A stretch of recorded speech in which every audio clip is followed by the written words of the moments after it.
Wochen um Wochen war das Anwesen der Hausers die Hölle. Kein einziger Rat, kein Märchen und kein berühmter Spezialist konnte den Sturm beruhigen, der in den kleinen Herzen des 4-jährigen Marco und Gian wütete, die keinen Schlaf fanden. Ihre Nächte waren ein ständiges Klagen, das durch die ganze Villa am Zürichberg hallte, bis plötzlich ein neues Kindermädchen mit einer Ruhe und Weisheit auftauchte, die für ihr junges Alter ungewöhnlich waren, und etwas Außergewöhnliches begann zu geschehen. Diese unerwartete Begegnung löste eine Reihe von Ereignissen aus, die nicht nur das chaotische Haus verwandelten, sondern auch das Leben ihres Vaters, Herrn Richard Hauser, zu verändern begannen. Er hatte ein Imperium aufgebaut, war aber am Meer seiner eigenen Vaterschaft verloren, wusste nicht, wie er mit der Traurigkeit seiner Kinder umgehen oder inmitten seines eigenen Sturms Frieden finden sollte. Ein Sturm, der, ohne dass er es wusste, auf einen Sonnenstrahl wartete. »Ich kann so nicht weitermachen, Herr Hauser«, rief Corina, das 3. Kindermädchen, mit zitternder Stimme und kündigte in weniger als einem Monat. Ihre Augen spiegelten enorme Erschöpfung und Frustration wider, während sie ihre Sachen fieberhaft zusammenpackte. Die Kinder schlafen nicht, gehorchen nicht. Und ehrlich gesagt brauchen sie Hilfe, die ich trotz all meiner Anstrengung und Erfahrung nicht geben kann. Diese Situation ist unhaltbar und hat mich völlig überfordert, mich erschöpft und hoffnungslos zurückgelassen. Oben drangen die untröstlichen und schrillen Schreie der 4-jährigen Zwillinge Marco und Gian durch die dicken Mauern der imposanten Villa am Zürichberg. 1. Het, ps, www, google.com, URL, sah gleich q gleich https % 3a % 2f % 2f vertexai sag, Cloud, Google. Com% wf grounding api redirect % where fauzyqgcr 7 zen lqoapis feq 3jxtqtr mzer far to 3dl dui my 92 pedwat a mine xyjs mele oajxc smyjxc zkbs xxzv K1P2Z DUXN2, DUXN2I 3NPDX UVBPA QJ1QDR HUMXX 3D 2 T P S W Google.com sah gleich q gleich https % 3a % 2f vertexisiach Cloud Google Com% 2f grounding up I redirect 2FAUZYQRs FTQR7 fo yo pay sense NHQYM Nain Fohatsens, Fohes 3MX Ker X Muxianpo, 6SS 3PA 5KKs Fov, Nana Yoku Bay, 1V Nain F Bay 5 Nain PTR 6 Bay, Hey 6 Ja 7 Rylgu UY Well FK 9, Yes 17 L Yo Twig. Jode Zenjuk för 6 ny av 4 F054 vårt Yoku PN Zottas RKFS Gub K5Q. Rioftrex MYC UGWX, Sahev Vesk Tetreo CQQ, %3D, %3D, 3, TRPS, Way, Google.com, sah gleich q gleich HTTPS %, 3a %, 2f %, 2 vertexis arch, Cloud, Google. Kompresens 2f grounding api redirect, 2 Zik, IA 5 Biaro Nave 2 APNV 2 AZS U7 PTQS Naken L 2 Yai Gay Vi 5 KQSS VDQ RMS 4 Prime DTDAN Yai 5 6 ER 2 UE Gay Q Yai X1 L 3 175 TSTC Gay SABZ XMX UDWA M Nil Gay R15 L TASP 17 FCX AOQ MOC POZS Zonulege CVK MIODD GL NUC TDWK 4 Jenwa FCVC 39 AGH, dem exklusivsten und wohlhabendsten Viertel Zürichs, einem Ort, wo Luxus und Opulenz auf das emotionale Chaos einer Familie trafen, die nach Frieden suchte. Richard Hauser, ein 38-jähriger Mann, der aus dem Nichts ein Immobilienimperium aufgebaut hatte, rieb sich mit überwältigender Müdigkeit die Schläfen, beobachtete die Frau, die ging, ohne ihr eine Lösung anbieten zu können, gefangen in seiner eigenen Hilflosigkeit. »Bitte, Corina, nur noch eine Woche«, flehte er mit einer heiseren, schlaflosen Stimme. Eine Stimme, die die tiefe Erschöpfung eines Mannes verriet, der das Gefühl einer durchgeschlafenen Nacht vergessen hatte. »Ich erhöhe ihr Gehalt, was auch immer nötig ist.« Doch das Kindermädchen schüttelte mit unerschütterlicher Entschlossenheit den Kopf, während sie ihren Koffer schloss. »Es geht nicht ums Geld, Herr Hauser«, antwortete sie bestimmt, ihre Stimme sanft, aber voller Überzeugung. »Ihre Kinder brauchen Stabilität. Sie brauchen...« Sie hielt abrupt inne und biss sich auf die Zunge, um nicht zu sagen, was sie dachte. »Sie brauchen ihre Mutter«, ergänzte Richard gedanklich, als könnte er die schmerzhafte Wahrheit aus seinem Kopf löschen. Eine Wahrheit, die die zunehmenden Schreie der Zwillinge Pirms am Obergeschoss ihn immer wieder daran erinnerten, was das Gewicht seiner Trauer und das ständige Gefühl des Scheiterns verstärkte. Richard schloss für einen Moment die Augen, atmete tief durch, suchte eine Ruhe, die unerreichbar schien. Mit 38 Jahren hatte er ein Immobilienimperium von Grund auf aufgebaut, verhandelte mit den härtesten und rücksichtslosesten Geschäftsleuten Europas, stellte sich kolossalen finanziellen Herausforderungen und überwand Hindernisse, die jeden anderen gebrochen hätten. Doch in diesem Moment fühlte er sich völlig hilflos und wehrlos gegenüber 2 vierjährigen Kleinkindern, die nachts einfach nicht schlafen konnten, und ihr unaufhörliches Weinen wurde zum Soundtrack seines persönlichen Versagens. »Ich verstehe«, sagte er schließlich mit einer Resignation, die ihm auf der Seele lastete. »Herr Lehmann wird sie bis Monatsende bezahlen.« Als Corina ging, stieg Richard langsam die Marmortreppe hinauf. Jeder Schritt schwerer als der vorherige, als trüge er das Gewicht seiner eigenen Frustration und das seiner Kinder, sich der Quelle seiner Angst mit jeder Stufe nähernd, die er in der Stille des Anwesens erklomm. Er fand Marco und Gian auf dem Boden ihres Zimmers, versunken in einem Meer verstreuter Spielsachen, ihre identischen Gesichter von untröstlichen Tränen überströmt. Ein Anblick, der ihm jedes Mal das Herz zerdrückte, wenn er seine Kinder leiden sah, und er verspürte einen Stich des Schmerzes über seine Unfähigkeit, ihre Angst zu lindern. »Papi, wir wollen Mami«, schluchzte der Zwilling, der mit seiner angeborenen Spontaneität immer der Erste war, der sprach und den gemeinsamen Schmerz ausdrückte. »Mami hat uns Lieder vorgesungen«, fügte Gian hinzu und klammerte sich fest an einen abgenutzten Teddybären, Trost suchend in dem Gegenstand, der die abwesende Präsenz ihrer Mutter darstellte. Richard kniete sich neben sie, völlig ignorierend, wie sein makelloser, Tausende von Franken teurer italienischer Anzug auf dem kalten Zimmerboden zerknitterte. Eine unbedeutende Sorge angesichts der tiefen Traurigkeit seiner Kinder, die sich nach der mütterlichen Figur sehnten, die nicht mehr da war, um sie zu trösten. »Ich weiß, meine Kleinen«, sagte Richard und zog sie sanft an seine Brust, um ihnen all den Trost und die Liebe zu vermitteln, die er empfand, auch wenn er wusste, dass keine Worte die Leere füllen konnten, die sie fühlten.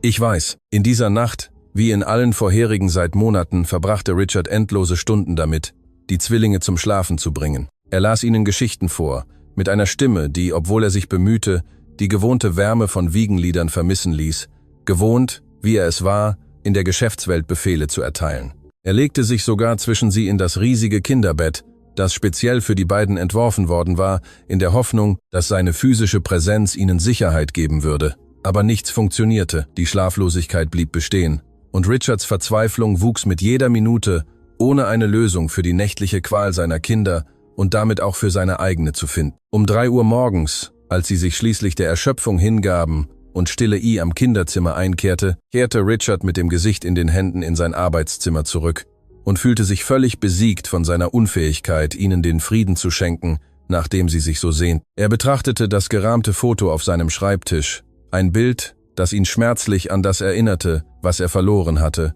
und drehte es dann um, unfähig, diesen Blick länger zu ertragen, da es eine Wunde wieder aufleben ließ, die noch nicht ganz verheilt war. Er nahm sein Telefon mit zitternder Hand und rief Elisa, seine persönliche Assistentin, an, eine verzweifelte Lösung für das Chaos suchend, das ihn verzehrte, eine Lösung, die in diesem Moment der Trostlosigkeit unerreichbar schien, an die er sich aber mit aller Kraft klammerte. »Ich brauche ein weiteres Kindermädchen«, sagte er, ohne sie auch nur zu begrüßen, seine Stimme frei von der üblichen Formalität. »Morgen, Herr Hauser. Es ist 3 Uhr morgens«, antwortete Elisa, mit einer für die Uhrzeit überraschend klaren Stimme, ein Beweis ihres unerschütterlichen Professionalismus. »Glauben Sie, ich wüsste das nicht«, erwiderte er schroffer, als er beabsichtigte. Die Frustration und der Schlafmangel sprachen aus seinen Worten. »Entschuldigen Sie, Elisa, ich habe nicht gut geschlafen.« »Ich verstehe, Herr Hauser«, sagte sie mitfühlend, obwohl ihr professioneller Ton nie wankte, »aber wir haben alle Premium-Kindermädchenagenturen der Stadt ausgeschöpft. Was sollten wir in Betracht ziehen?« fragte Richard ungeduldig, spürte, wie die Verzweiflung ihn beim Hören des Mangels an Optionen überkam. »Meine Nichte ist gerade aus einem Bergdorf de Fürst am Berner Oberland hierher gezogen. Sie hat Erfahrung in der Kinderbetreuung, obwohl sie noch nie für jemanden wie sie gearbeitet hat. Der Vorschlag, obwohl ungewöhnlich, erregte Richards Aufmerksamkeit inmitten seiner Verzweiflung, ein kleines Licht in der Dunkelheit seiner Situation. Richard lachte trocken, humorlos, ein Geräusch, das die Bitterkeit widerspiegelte, die ihn überkam. »Jemand wie ich?« wiederholte er, die Ironie in seiner Stimme offensichtlich. »Sie meinen einen Katastrophenvater?« der seine Kinder keine einzige Nacht zum Schlafen bringen kann. Ein Mann, der nicht weiß, wie er seine eigenen Kinder in ihrem Schmerz und ihrer Frustration trösten soll? Ich meinte jemanden Ihrer Position, Herr Hauser, stellte Elisa taktvoll klar. Ihre Stimme bemühte sich, die Auswirkungen der Situation zu mildern, das heißt, ihren Stil aufgrund ihrer Erwartungen. Richard unterbrach sie, sein Gedanke war bereits in eine andere Richtung geweicht. Isabella ist einfach, aber sie hat eine Gabe mit Kindern. Wie kann sie sich so sehr von den früheren Kindermädchen unterscheiden, die alle nach dem gleichen Muster von Perfektion und Strenge geschnitten schienen? Elisa nickte. Sie hat jahrelang in einer Kinderkrippe am Berner Oberland gearbeitet. Was ihre Referenzen angeht, kann ich persönlich für sie bürgen.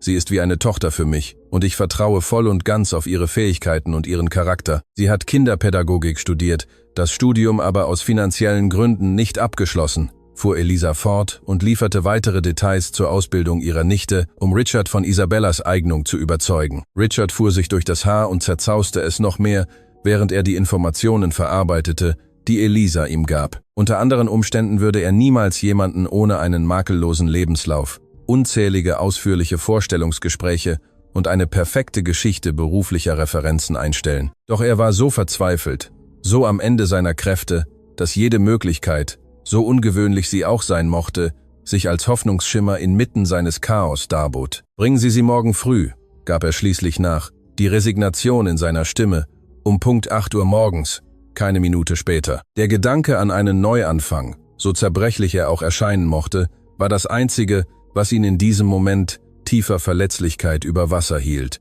Punkt 8 Uhr am nächsten Morgen, während Richard in seinem Arbeitszimmer nach einer weiteren fast schlaflosen Nacht mit erzwungener Konzentration Verträge prüfte, versunken in der Monotonie seiner Geschäftsroutine, kündigte Herr Lehmann, der Haushälter, die Ankunft von Elisa und ihrer Nichte an. »Lassen Sie sie eintreten«, befahl er, ohne von den Dokumenten aufzusehen, vertieft in die Geschäftswelt, wo er sich sicherer fühlte als am Chaos seines Zuhauses. Elisas Absätze hallten auf dem polierten Marmorboden wieder, gefolgt von sanfteren, fast unmerklichen Schritten, die eine andere Präsenz ankündigten, eine, die nicht zur Opulenz der Villa passte. Als Richard schließlich aufblickte, sah er eine junge Frau, die in der Großartigkeit seines Hauses völlig fehl am Platz wirkte. Eine einfache Gestalt, die am Kontrast zum umgebenden Luxus stand. Sie trug einfache Jeans, eine schlichte weiße Bluse und hatte ihr braunes Haar praktisch zu einem Zopf gebunden, ohne jegliche Zier. Ein Bild von Authentizität, das Richard überraschte. Sie trug kein Make-up, außer vielleicht einen subtilen Hauch von Lipgloss, ein Zeichen ihrer Natürlichkeit und Einfachheit, das sie in einer Welt des Scheins hervorstechen ließ. Was Richards Aufmerksamkeit wirklich erregte, waren jedoch ihre großen, ausdrucksvollen Augen von einem tiefen Bernsteinfarbton, mit einer ungewöhnlichen Wärme, die den Raum zu erhellen schien, und eine Gelassenheit ausstrahlte, die Richard lange nicht gespürt hatte. »Herr Hauser, ich stelle Ihnen meine Nichte Isabella Meyer vor«, sagte Elisa mit einer Formalität, die am Kontrast zur Vertrautheit der Situation stand. »Guten Morgen, Herr Hauser«, begrüßte Isabella mit einem leichten Dialekt, der ihre Herkunft aus dem Berner Oberland verriet, ihre Stimme sanft, aber fest. »Vielen Dank für den Empfang.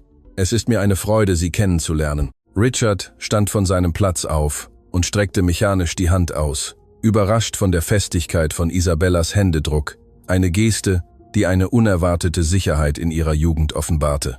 »Elisa hat mir von ihrer Erfahrung mit Kindern erzählt«, sagte er und musterte sie mit dem analytischen Blick, den er für die Bewertung möglicher Investitionen reservierte. Ein Blick, der das wahre Wesen der jungen Frau ergründen wollte. »Wissen Sie, warum Sie hier sind?« Isabella nickte mit einer Ruhe, die Richard entwaffnete. »Meine Tante erklärte mir, dass ihre Kinder Schwierigkeiten beim Einschlafen haben. Es sind 4-jährige Zwillinge, nicht wahr?« »Korrekt«, bestätigte Richard, die Bitterkeit in seiner Stimme offensichtlich. »Marco und Gian, tatsächlich. Und Schwierigkeiten beim Einschlafen ist eine Untertreibung.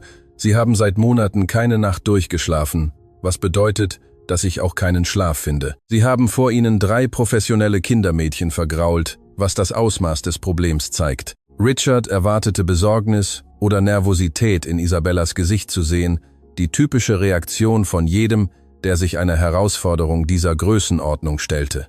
Stattdessen sah er eine unerschütterliche Entschlossenheit, eine Ruhe, die ihn zutiefst faszinierte. »Ich möchte Sie kennenlernen«, sagte sie einfach, ohne eine Spur von Zweifel in ihrer Stimme, als wäre die anstehende Aufgabe eine aufregende Herausforderung und keine überwältigende Last. Richard hob eine Augenbraue, fasziniert von dem Selbstvertrauen der jungen Frau einer Eigenschaft, die er in seiner Welt selten fand. »Folgen Sie mir«, antwortete er und führte sie die Treppe hinauf zum Zimmer der Zwillinge, eine Mischung aus Neugier und einer seltsamen Hoffnung verspürend, dass Isabella vielleicht die Lösung sein könnte, nach der er sich so sehnte, trotz seiner anfänglichen Vorbehalte. Während sie die Marmortreppe hinaufstiegen, ertappte sich Richard dabei, Isabella aus einer völlig anderen Perspektive zu beurteilen, die über ihre Rolle als Angestellte hinausging. Sie schien nicht der Typ Mensch zu sein, den er normalerweise einstellen würde, ohne die richtigen Verbindungen, ohne den Schliff teurer Schulen, ohne die Garderobe, die ich gehöre zu dieser Welt des Luxus und der Exklusivität schrie. Und doch war da etwas Unbestreitbares in ihrer Präsenz,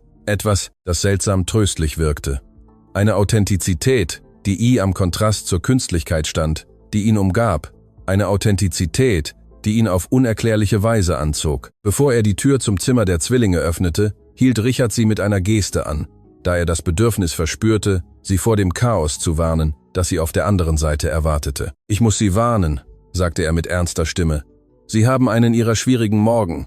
Das vorherige Kindermädchen ist gestern gegangen, und das hat sie noch mehr aufgebracht, sie in einen Zustand der Unruhe und Angst versetzt.« Isabella lächelte, ein echtes Lächeln, das ihr Gesicht mit unerwarteter Wärme erhellte und die Spannung in der Luft vertrieb. »Kinder haben gute Gründe für ihr Verhalten, Herr Hauser«, antwortete sie mit einer Weisheit, die Richard von jemand so Jungen nicht erwartet hatte. Sie brauchen nur jemanden, der sie entdeckt, der sich die Zeit nimmt, zu verstehen, was sie fühlen und warum sie sich so verhalten. Richard öffnete die Tür und fand eine Szene vor, die wie ein Schlachtfeld aussah. Spielzeug war überall verstreut, Bettwäsche wütend von den Betten gerissen und die Zwillinge am Zentrum des Chaos. Ihre kleinen Gesichter, rot und geschwollen vom vielen Weinen, waren zwei Miniaturversionen seiner selbst, mit dem gleichen dunklen Haar und den gleichen intensiven Augen, obwohl ihre Augen in diesem Moment von Tränen geschwollen waren und den Schmerz widerspiegelten, den sie empfand. Richard erwartete die übliche Reaktion, Schock, Besorgnis oder die herablassende Geste des arme Kleine,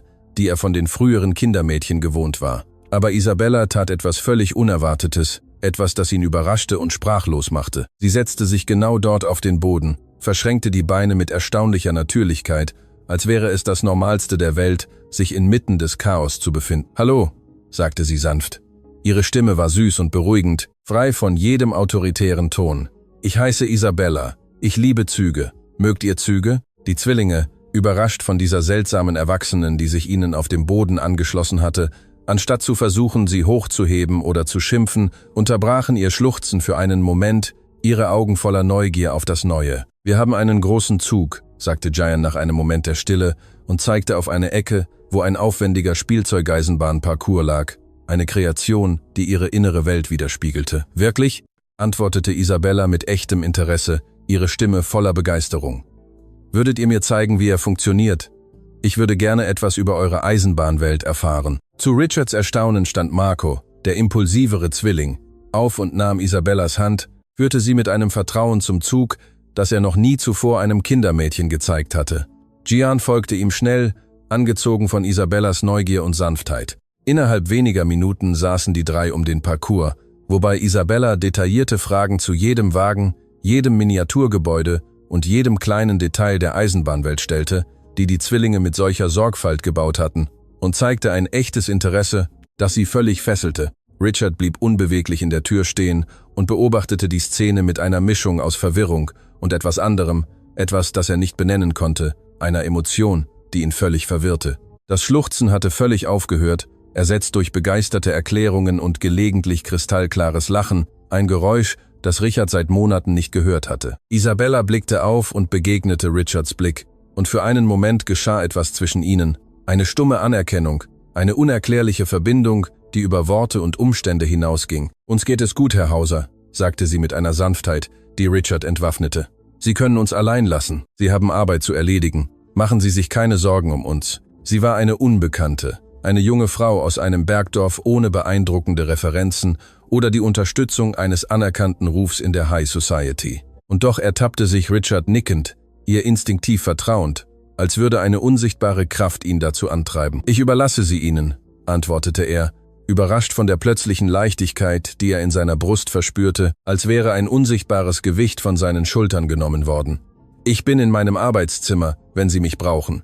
Zögern Sie nicht, mich anzurufen.« Als er die Treppe hinunterging, hörte Richard etwas, das er seit Monaten nicht gehört hatte. Das klare und unbeschwerte Lachen seiner Kinder, ein Geräusch, das wie eine Melodie der Hoffnung durch die Villa hallte. Er hielt inne, eine Hand am Geländer, ließ den Klang vollständig auf sich wirken, genoss jedes Lachen, jedes Kichern, das eine Veränderung ankündigte. Vielleicht, nur vielleicht, hatte Elisa recht mit ihrer Nichte, sagte er sich. Ein kleiner Funke Hoffnung entzündete sich in seinem Herzen. Der Tag verging mit ungewöhnlicher Ruhe Pirma Anwesen der Hausers. Eine Ruhe, die Richard seit langem nicht mehr erlebt hatte. Von seinem Arbeitszimmer aus hörte Richard gelegentlich Lachen und lebhafte Gespräche, Geräusche, die viel zu lange gefehlt hatten und nun die Flure mit erneuerter Energie erfüllten. Mehrmals ertappte er sich dabei, wie er sich von seinen Videokonferenzen ablenkte, der Blick zur Tür schweifte, als könnte er hindurchsehen dorthin, wo seine Kinder mit dem neuen Kindermädchen waren. Eine unkontrollierbare Neugier, die ihn dazu drängte, mehr darüber zu erfahren, was zwischen ihnen geschah. Am Nachmittag, unfähig, seine wachsende Neugier zu zügeln und einen unwiderstehlichen Drang verspürend, sich der neuen Atmosphäre anzuschließen, die Isabella geschaffen hatte, beschloss Richard, beiläufig vorbeizuschauen. Er fand sie am weitläufigen Garten unter dem majestätischen Schatten einer 100-jährigen Linde, deren imposante Präsenz ihnen einen natürlichen Unterschlupf bot. Isabella hatte eine Decke auf den perfekt gemähten Rasen gelegt, und die drei saßen darauf, konzentriert auf das, was ein Kunstprojekt zu sein schien, vertieft in eine Aktivität, die ihnen Ruhe und Konzentration schenkte. »Papi, schau, was wir machen«, rief Marco, als er ihn sah, mit überschwänglicher Begeisterung, die Richards Herz ergriff, als er die echte Freude in den Augen seines Sohnes sah, eine Freude, die lange Zeit in ihrem Leben gefehlt hatte. Richard kam näher und sah, dass sie am Garten gesammelte Steine bemalten und sie mit erstaunlicher Kreativität in farbenfrohe Tiere verwandelten. Isabella sagt, dass sie am Berner Oberland Schnitzereien machen, erklärte Gian und sprach das neue Wort sorgfältig aus, seine Stimme voller Faszination für das, was sie lernten. Wir machen Steinschnitzereien. 4 HTTPS, y.google. Com geteilt durch OAL, sah gleich Q gleich HTTPS Prozent 3, A Prozent 2 F Vertex 2 F Vertex 1 Arch. Cloud, Google. Gumpsent 5 F Grounding API Redirect Percent 2 F Auzik Ilu, NJTA YZI, BAR Yes, WB 3B, Jovem 682, Mansals Jelixum VXT Cakes Cry, DGX Face Van TLWC OG5, E85 I5, DTK Pel 12T9 MCV, KR Far Opnex Vermersers. Die Skemnel Jaute. 6,7% 5. Fleist, Ps, Way, Google, Com, geteilt durch URL, Sa, gleich Q, gleich Fleistas, Pres Prozent 3a, Prozent 2 Fazenz, Cloud, Google, Composento F Grounding API Redirect Posento FEU ZEQ Gil VQ Gil VK Su, KWEQ DPX6JQ Cask LSHD, PWA LSHD, PLN Breb DTSFF Etux, NJQX, AIXU, APSBSVN bis UQ6 LDQQD, O6 Octuvai Totte CWO AWABQ, Ustate XU Suval MR2V, 8 WVNQ, 19FT 3BL, 00 RMAM, 6T, K, F, 4, DZW. Kuusis VQFV has 2 Q2 QQCA parsente 3D persente 3D. Kuusi HTTPS www.google.com geteilt durch URLA, sa gleich Q gleich HTTPS Prozent 3a Prozent 2f Prozent 2f Vertex Isarch Cloud.google. Compressens 2f Grounding API Direct 2f IUZYQH 10724 S7 TFRT YOGEO VTO PVV ZEVA Y 732 PXNBSEB VRN Key XK SEYOG TKYMRT BUMERT BX2 UMERT BX FAR S FAR XS My YEOG VTO RN KR LSM Hertz VYIJs Lay 7 Gig VTKWN XV VOZ FUEDERT SIEDERT DA KIXYEDI QSSBZFVN UZBIT AT DJ X KIRKDERT YUX PBXOI KIF YEDIKUKUVES DIRT YNSFF QZF CXFQ MADGH DIRTLOCK Q ZIRMIT TJWF PK EPLE NW TZJLE JWA SAF Cevaltık 9 i8 reş 5 ki XO kel a bik 8 yirnet 3'te 7 HTTPS Google.com URL, sa gleich Q, gleich HTTPS Prozent 3a Prozent 2f Vertex Sizer Jahr. Cloud. Google. Comprcent, UF Grounding API Redirect. Percent, UF AUZYQ11, ZZUL0, SSSN0S9G, NPMG, 00NVBT, 10NVBT, 9ZU, RFBT S9F1F1, GFFMSN 0LNYHEM, 2X NHTRBEQA, WAIWF SI HAPEL, MeinQFLZL. Movi in RCP Band, FV Inc. FV1C, 0 Huniwekli Deinbanzer, 3D, 8 HTTPS, www, Google, com geteilt durch Uli, sah gleich E, Q, gleich HTTPS, per 2, 3a Prozent, 2f Vertex 2f Vertex Isach, Cloud, Google. Jump Percente du F Grounding API Redirect Percente du FAUZ, Kige 0 de Lapan SGK Aplapan KTNC 2SJ, 2SYBX1 Mol PJM Grul J Nam Empat I Satan Do UH361 P Lapan RCOK FF de Lapan T2J Empat EQD 1G Empat EQD 1WB, K3 GD F2J Fidei TKF Liman TKLN 0 OJ, X Out Lima B9G, NQHPDL, BXYSSTT, Jedenis Expeditiat, 0 Jai Breštiri VNJ, LSY1H, 6JXZBDWNPXXML KTHGFI, 87YDQ1KD2OGBM, 8 ATWV0 WPZBDS 8P, 4N, 66A Prozent 3D Prozent 3. Das sind sehr schöne Schnitzereien, bemerkte Richard. Wirklich beeindruckt von der Detailgenauigkeit und Kreativität, die die kleinen Finger seiner Kinder unter Isabellas geduldiger und fachkundiger Anleitung erreicht hatten, die eine angeborene Gabe zu haben schien, mit ihnen in Kontakt zu treten. Das ist eine Technik, die ich von meiner Großmutter gelernt habe, erklärte sie und blickte auf, ihre Augen strahlten vor Stolz. Die Kinder haben ein natürliches Talent, sie brauchen nur die richtige Führung, damit es aufblüht. Ihre Augen trafen Richards. Und wieder spürte er diese seltsame Verbindung, als könnte Isabella über seine Fassade des erfolgreichen Unternehmers hinaussehen, bis zu dem verletzlichen und müden Mann, der sich dahinter verbarg, einem Mann, der sich nach dem Frieden und der Verbindung sehnte, die sie ihnen schenkte. »Würden Sie sich uns anschließen?« fragte sie und bot ihm einen Pinsel mit einem Lächeln an, das eine stille Herausforderung zu enthalten schien, eine Einladung, mit seiner üblichen Steifheit zu brechen und sich dem Spaß anzuschließen. Richard zögerte. Er hatte noch 3 Videokonferenzen geplant, Dokumente dringend zu prüfen, millionenschwere Entscheidungen zu treffen, Verantwortlichkeiten, die ihn an seine Geschäftswelt banden. »Papi, bitte«, flehte Marco mit einer Beharrlichkeit, die Richard nicht ignorieren konnte. »Nur ein bisschen«, fügte Gian mit seiner süßen und flehenden Stimme hinzu und verstärkte die Bitte seines Bruders.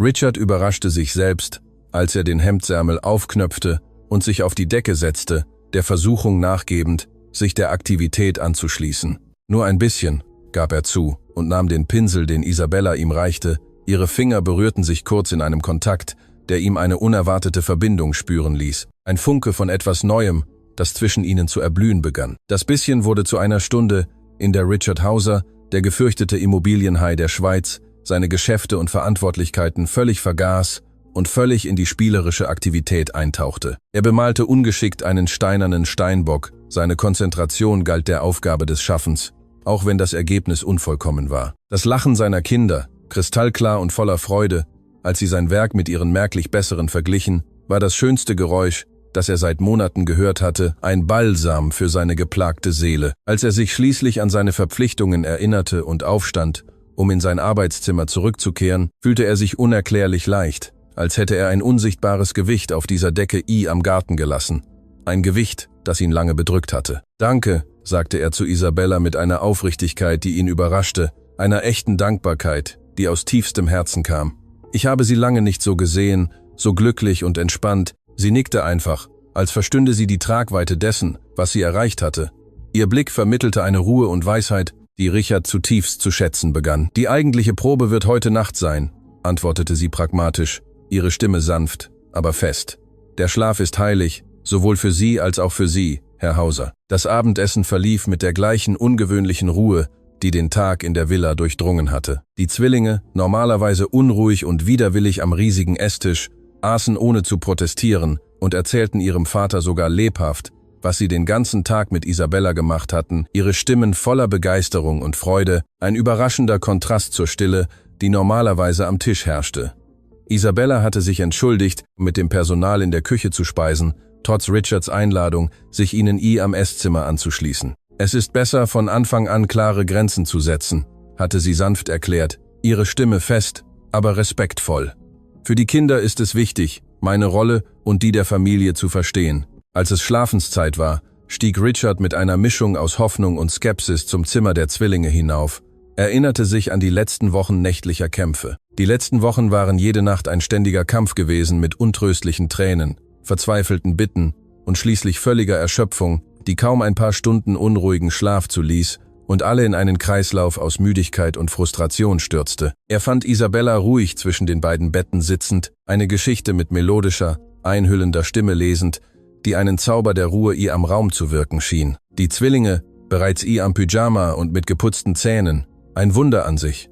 Angesichts ihres üblichen Widerstands hörten ihr mit absoluter Aufmerksamkeit zu, ihre kleinen Augen auf sie gerichtet, gefesselt von der Geschichte. Richard blieb am Türrahmen stehen, wollte die Magie des Moments nicht unterbrechen und beobachtete die Szene mit stiller Faszination. Und dann erzählte Isabella, ihre Stimme für jeden Charakter verändernd, ihnen Leben einhauchend, eine Fantasiewelt mit ihrer Stimme erschaffend. Das mutige Murmeltier sagte zum Mond: Ich habe keine Angst vor der Dunkelheit, denn ich weiß, dass du immer da oben sein wirst und mich mit deinem silbernen Licht bewachst, intonierte sie, ihre Stimme voller Zärtlichkeit. Gian gähnte, seine Augenlider wurden immer schwerer und gaben langsam dem Schlaf nach. Marco hatte sich bereits an sein Kissen gekuschelt, obwohl er immer noch kämpfte, die Augen offen zu halten. Sein Widerstand nahm mit jedem Wort Isabellas ab. Der Mond lächelte das Murmeltier an, fuhr Isabella fort. 9. TPS www.google.com URL sah gleich Q gleich HTTPS Prozent 3a Prozent 2 F vertet 2 F vertex Isach Cloud Google Prozent 2 F Grounding API Redirect QWFIU ZYQ HardC XAGR nu G 3A 3 TQ0 RRVJTJNUJ Q3VN5CA 9 PUJLTXYVA 06 Q2XNG5 LYFQJ2L77 by QZ075 QKIUKN7 AG FZ Jistilo DGE 25 KM5 RNP 4 EOO Trauer 0 AMW Prozent 3D 10 HTTPS www.google.com geteilt durch UL sah gleich Q gleich HTTPS Prozent 3a Prozent 2 F vertex 2 vertex size Cloud Google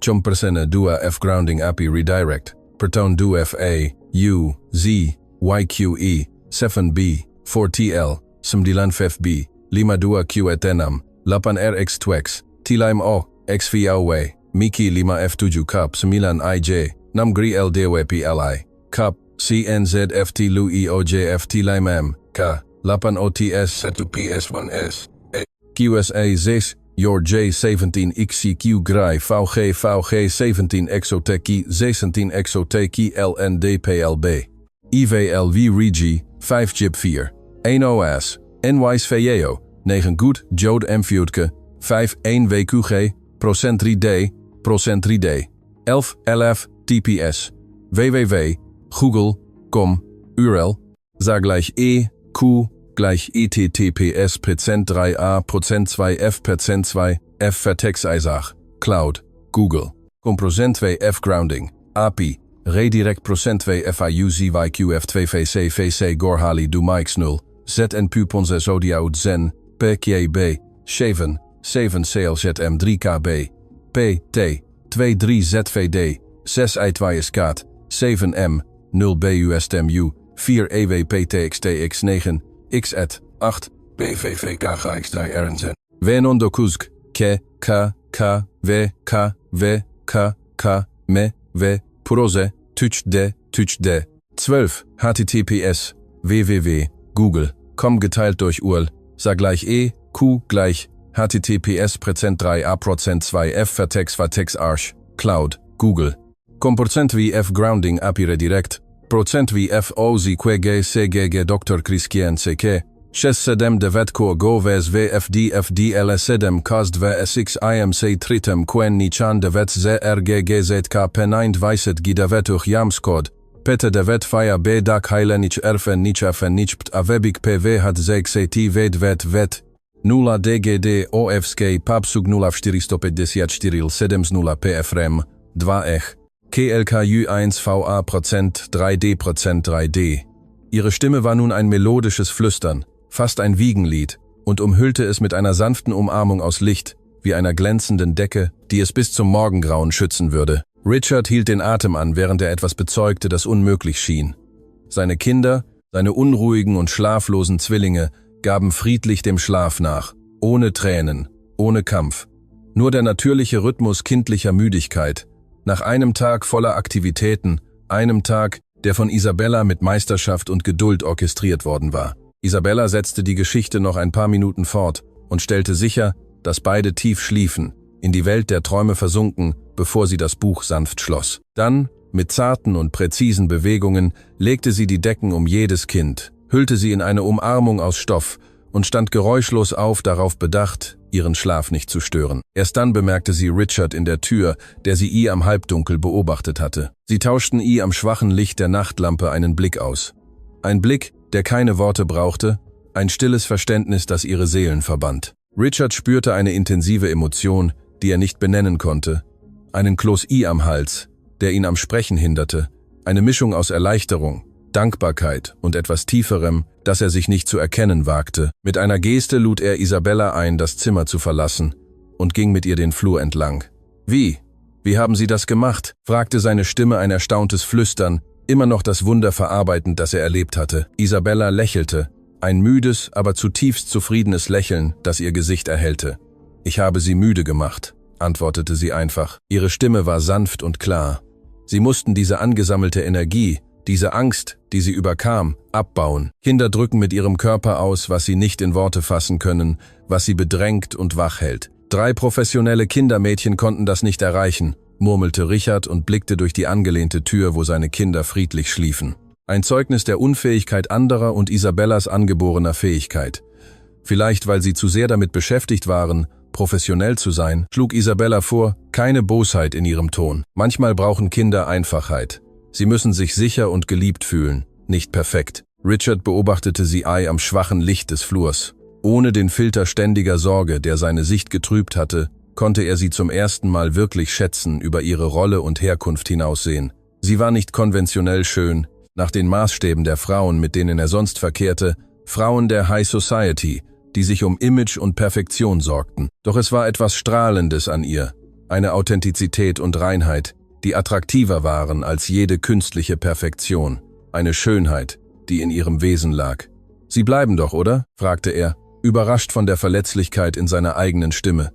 Eine Verletzlichkeit, die er selten zeigte. »Ich meine, die Stelle ist Ihre, wenn Sie möchten, wenn Sie sich entscheiden, sie anzunehmen.« Isabella schien die Bitte für einen Moment zu überdenken, als würde sie etwas über das Stellenangebot hinaus bewerten, die Auswirkungen ihrer Entscheidung abwägen. »Ich bleibe«, antwortete sie schließlich, ihre Stimme fest und entschlossen. »Die Kinder brauchen mich, und ich fühle, dass ich hier einen Sinn habe.« Ich auch«, dachte Richard, obwohl er es nicht wagte, es laut zu sagen, gefangen in der Komplexität seiner eigenen Gefühle, die aus der Dunkelheit zu kommen begannen. »Gut«, sagte er stattdessen. »Elisa wird Ihnen Ihr Zimmer am Personalflügel zeigen. Es sei denn, Sie bevorzugen es, wir können Ihnen ein Zimmer in der Nähe der Kinder herrichten, wenn Sie es für Ihre Arbeit und Bequemlichkeit für notwendig halten.« »Der Personalflügel ist gut«, antwortete sie bestimmt. Wie gesagt, klare Grenzen sind für alle wichtig. Richard nickte, ihren Professionalismus und ihre Entscheidung respektierend. »Natürlich besprechen wir morgen die Vertragsbedingungen.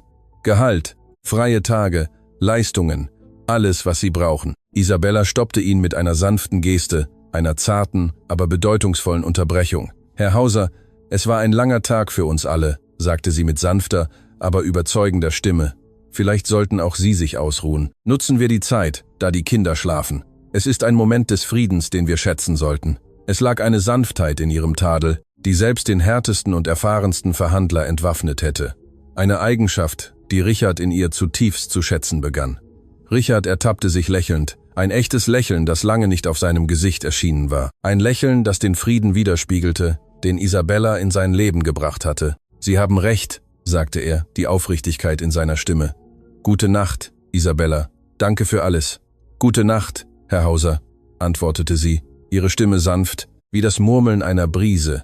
Richard sah sie den Flur entlang gehen. Ihre Gestalt, einfach, aber würdevoll, vor dem luxuriösen und prächtigen Hintergrund seiner Villa. Es war, als gehörte sie zu einer anderen Welt, einer authentischeren und vielleicht realeren als seiner eigenen. Einer Welt, in der Einfachheit und Wärme die wahren Schätze waren. In dieser Nacht schlief Richard Hauser zum ersten Mal seit Monaten 8 Stunden durch, ohne vom Weinen seiner Kinder hochzuschrecken. Ein Wunder, dass er vollständig Isabellas Anwesenheit in seinem Zuhause zuschrieb. Als das Morgenlicht durch die Vorhänge seines Zimmers zu filtern begann, überkam ihn ein Moment der Panik, als er dachte, etwas sei falsch, er hätte zu viel geschlafen und etwas Schreckliches sei passiert. Wie war es möglich, dass er so lange geschlafen hatte, fragte er sich erstaunt. Ein seltsames Gefühl, das er lange nicht erlebt hatte. Er stand hastig auf und rannte zum Zimmer der Zwillinge. Sein Herz pochte heftig, nur um sie immer noch tief schlafend vorzufinden, mit ruhigen Ausdrücken, die er seit der Tragödie, die sein Zuhause verändert hatte, nicht mehr auf ihren Gesichtern gesehen hatte. Er lehnte sich an den Türrahmen und beobachtete sie, wie sie gleichmäßig atmeten. Ein Bild des Friedens, das ihn zutiefst bewegte. Ein seltsames Gefühl überkam ihn, eine Mischung aus überwältigender Erleichterung, immenser Dankbarkeit und etwas anderem, das er nicht identifizieren konnte oder wollte, etwas, das mit der jungen Frau zu tun hatte, die diesen unschätzbaren Frieden in sein Zuhause gebracht hatte. Er kehrte in sein Zimmer zurück und gönnte sich zum ersten Mal seit Jahren den Luxus, nach dem Aufwachen wieder ins Bett zu gehen, nicht um zu schlafen, sondern um die Decke zu betrachten und darüber nachzudenken, wie in nur einem Tag eine Unbekannte aus einem Bergdorf die Energie seines Zuhauses von einem Ort des Klagens in einen Ort der Gelassenheit verwandelt hatte. Es ist zu früh, um Hoffnung zu empfinden, sagte er sich und versuchte, die Emotion, die ihn überkam, zu unterdrücken, zu früh, um die Wachen zu senken und mein Herz zu öffnen. Aber während er die friedliche Stille des Morgens hörte, eine Stille, die ihn früher beunruhigt hätte, erkannte Richard Hauser, dass sich in ihm etwas Grundlegendes verändert hatte, eine tiefe und unumkehrbare Veränderung. Und diese Veränderung hatte einen Namen: Isabella Meyer.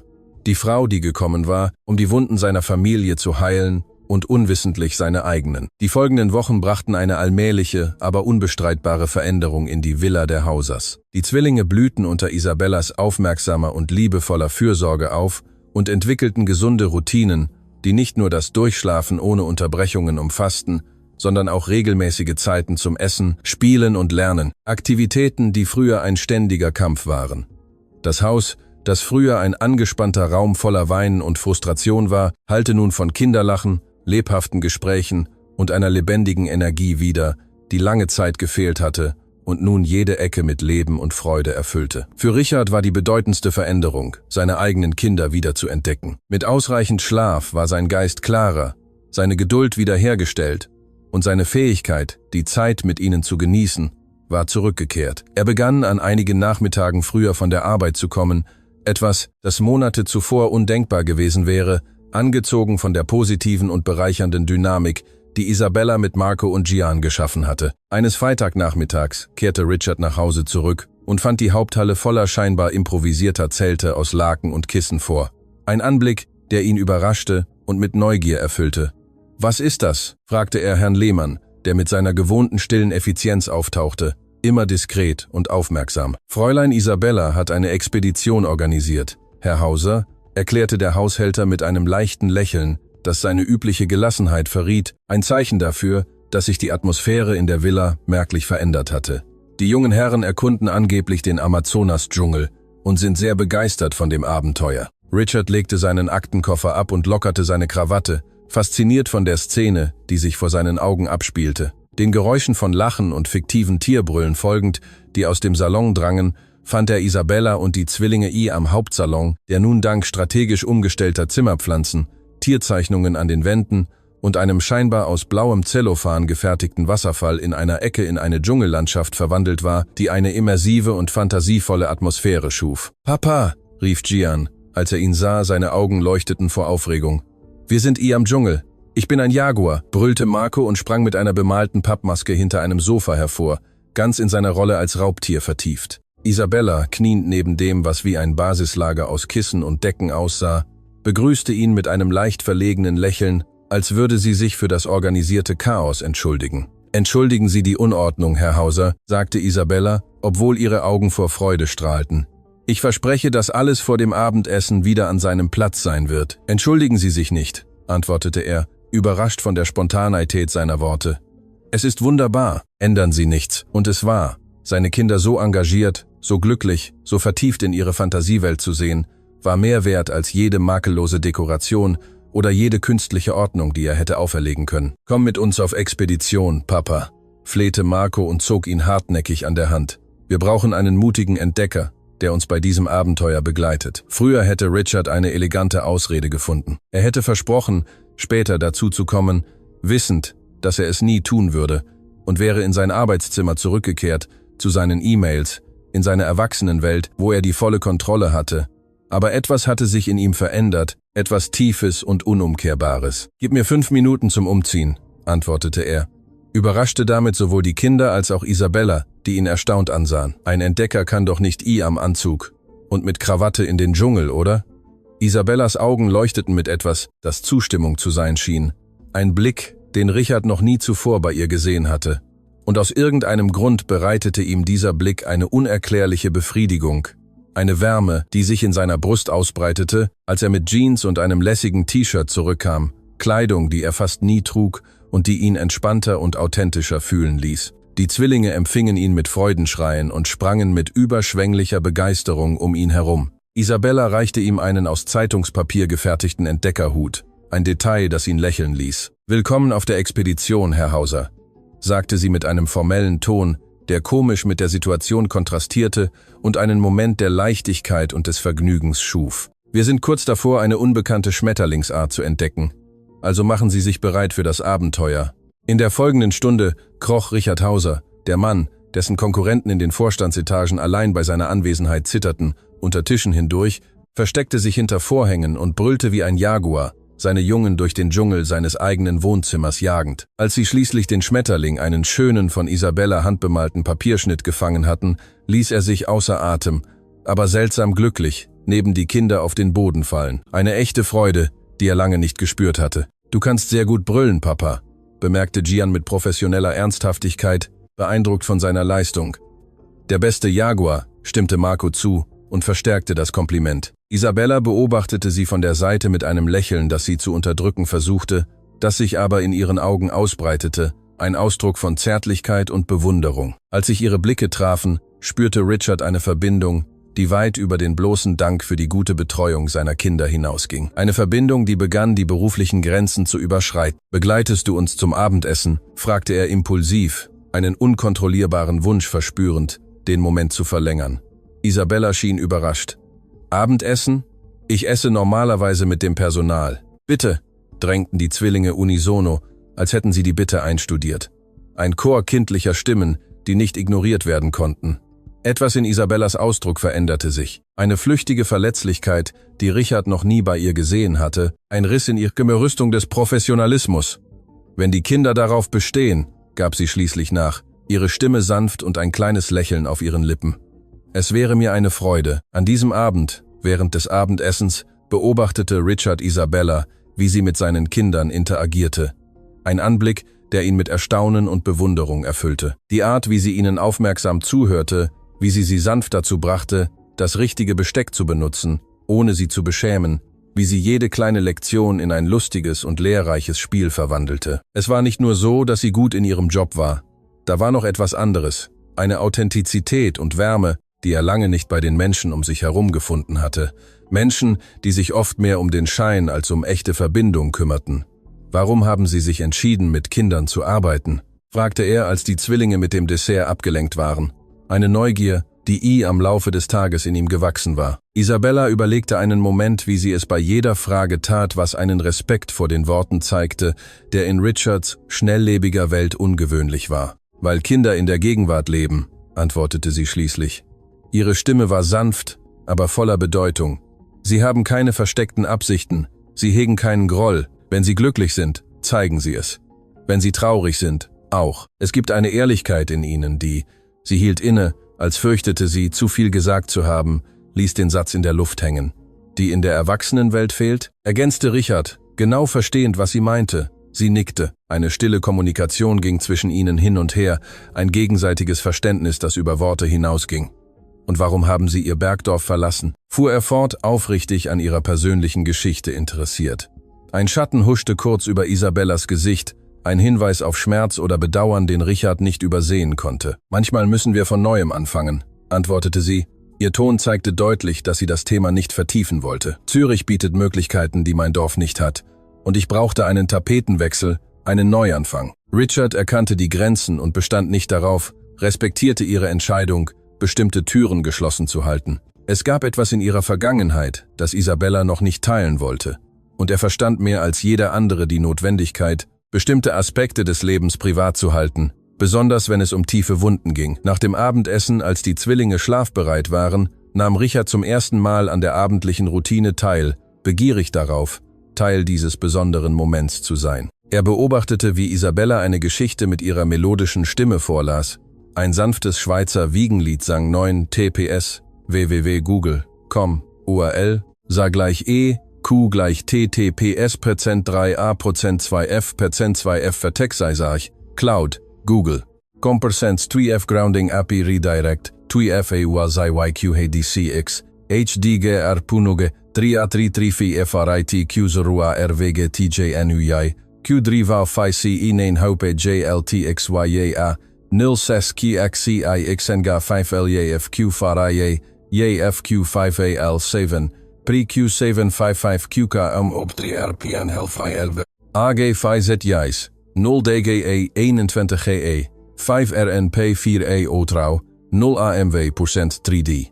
10 HTTPS, Vervogel, geteilt durch URL, sah gleich Q gleich HTTPS Prozent 3a Prozent 2, F Vertent 2, F Vertexeisach, Cloud, Google.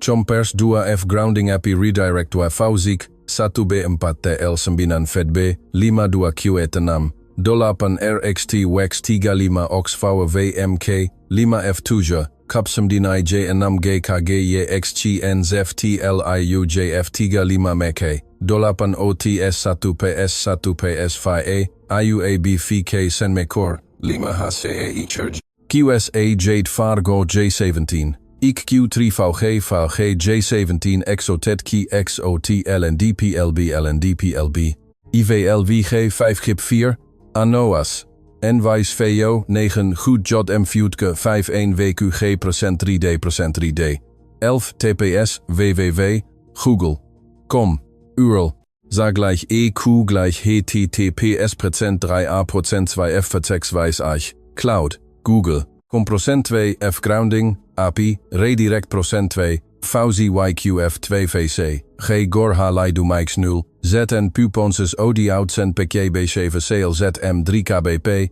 3T, 23 ZVDR, 6 ITWISE KD, 7M, 0 BUSTMU, 4 EWPTXDX, 9 XZ, 8, BVK Gixdirens en XW, 7S, Wnondokusk, Kefka GME Berbire de Tuchte, 12 HTTPS, www.google.com geteilt durch URL, sah gleich Q gleich HTTPS Prozent 3a, Prozent 2f, Vertexeisach, Cloud, Google, Comporcent WF Grounding API Redirect Percent, DFAUZYQGCG Doc Q Riske NCQ, 6 Devet Q Oko DVF DF DL Cast VSX Im Kitritme QN Nichan Devet, SZRGGGZK Pen 21 Guide Vet, Jamcode, Pete Devet, FAIU, BDAC, Heilenich, RFN Nichpa Webik PWHJC, 0 DGDOFSK PAB SUG 0 454 7 PFRM, 2. QLKJ 7VA % ID, 13 HTTPS, weher.google.com, URL, SAE, QA HTTPS %3A, %2F, %2F Vertexeisach, Cloud, Google.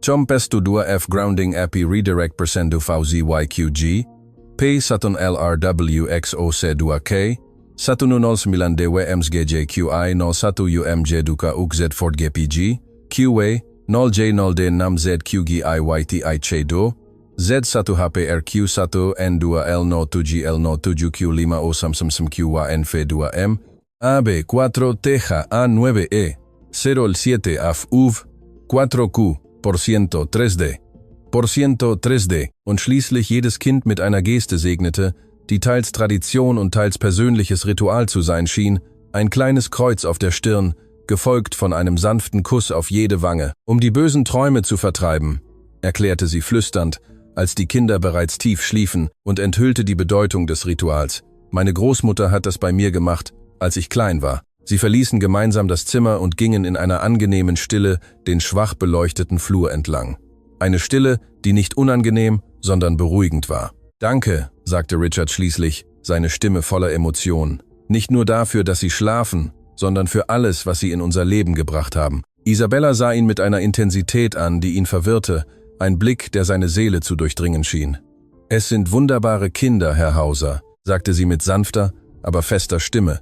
»Sie brauchten nur jemanden, der ihnen wirklich zuhört, jemanden, der sie versteht.« »Richard«, sagte er und korrigierte sie sanft. »Bitte nennen Sie mich Richard, wenn wir allein sind. Herr Hauser lässt mich wie meinen Vater fühlen und ich möchte etwas anderes sein.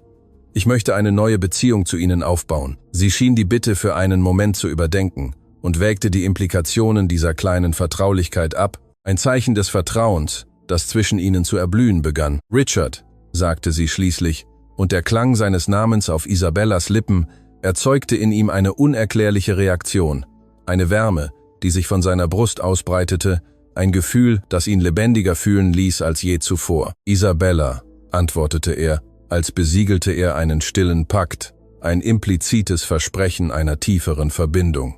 Sie sahen sich einen Moment lang an, der über das beruflich Angemessene hinausging. Ein Augenblick voller Bedeutung und Spannung.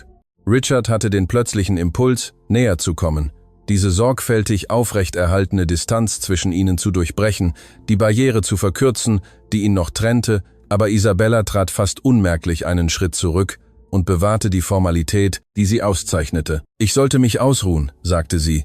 Die Formalität kehrte in ihren Ton zurück und brach den Zauber, der entstanden war. »Morgen wollen die Kinder in den Zoo Zürich, 14 het PS, www.google.com, URL, sah gleich EQ, gleich https% 3a%, 2f, Vertextizer Arch, Cloud, Google.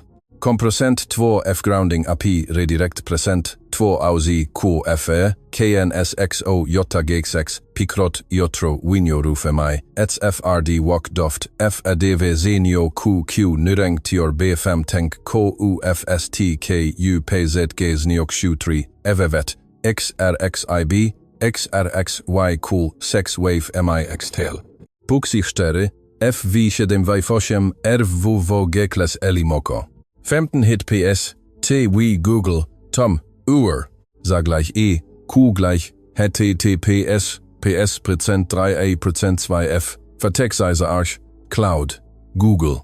Kompressent 2f Grounding API Redirect, 2FV ZQF ZA 7 AMI WZWQIW BA6 IYW, DPKS 4X Now Yo CW Ast RQ, WQQR, NIL J55ALP, 2K95AMT2N, DJ 75APST 4 ups 9, DC2Z7AFKN, TM5PZ2NZTNPXNR, 53Z39K Kave do 6L VAK Eich Doekbexi ROG headset, 4G8%3.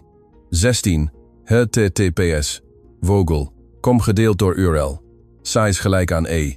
Q is gelijk aan HTTPS%3, A%2F, %2F Vertextizer Cloud, Vogel, Com%2F Grounding, AP, Redirect %2F AUX EYQ High, 5.2, RHASFD, 9.2 LDLBs FRR Wakia PXKQ, 9 OAHDX OLAX 9 RB, 9 BBAT DMGC 12R, ELKDF 9Z DKL6, LHDNFMRG 0 SUKMSVVS, 5AWO2, Boixil XMV, USMC KLF Kardexan DDN Mahut PXC, BGO ZIVK Tutnola Zuhdexankum Mentanel YAP FP, DUPHGSG, FNFA 8 JAI % 3D, 17 HTTPS, www, Google, com gedeeld door URL, SA is gelijk aan E, Q is gelijk aan HTTPS % 3A% 2 F Vertextwezaar,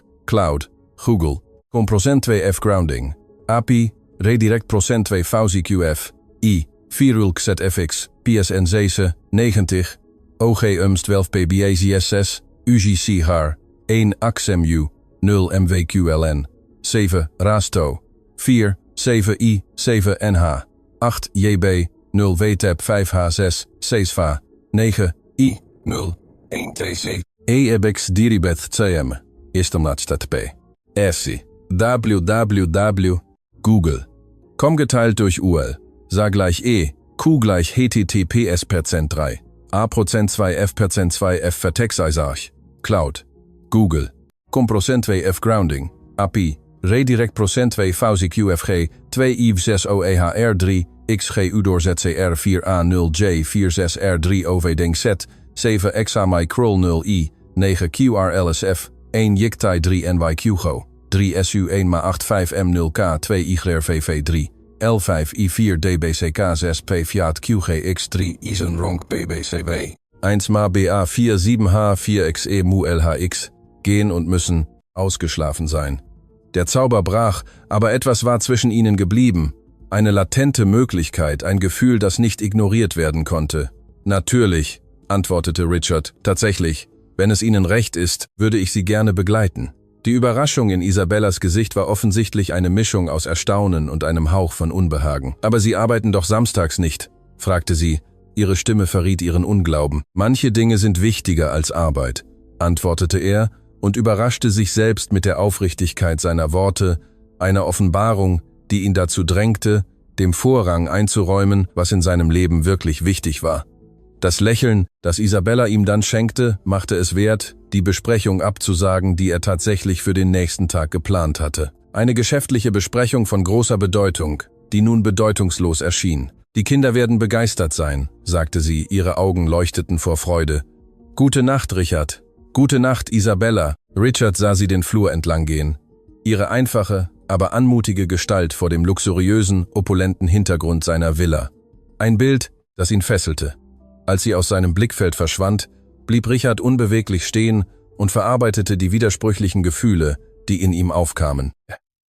Er hatte sich geschworen, sich nach dem Alleinsein mit 2 kleinen Kindern nie wieder emotional zu involvieren. Er hatte Mauern um sein Herz gebaut, sich in Arbeit, Verantwortlichkeiten, in der Vorstellung, dass seine einzige Pflicht darin bestand, für seine Kinder zu sorgen und sie vor jedem Schmerz zu schützen. Und doch spürte er, wie diese Mauern zu bröckeln begannen, zu zerfallen, wegen einer jungen Frau aus einem Bergdorf, die zufällig in sein Leben getreten war, eine unerwartete Kraft, die ihn verwandelte. »Es ist nur Dankbarkeit«, sagte er sich, als er in sein Zimmer zurückkehrte und versuchte sich davon zu überzeugen, dass seine Gefühle oberflächlich waren. Dankbarkeit, weil sie Frieden in dieses Haus gebracht hat, weil sie die Ruhe in meine Kinder und mein Leben zurückgebracht hat. Aber tief am Inneren wusste Richard Hauser, dass er log. Was er fühlte, wenn er Isabella mit seinen Kindern interagieren sah, wenn er sie mit dieser Mischung aus Weisheit und Einfachheit sprechen hörte, wenn er das Licht in ihren Augen sah, wenn sie lächelte, ging weit über bloße Dankbarkeit hinaus. Es war etwas viel Tieferes,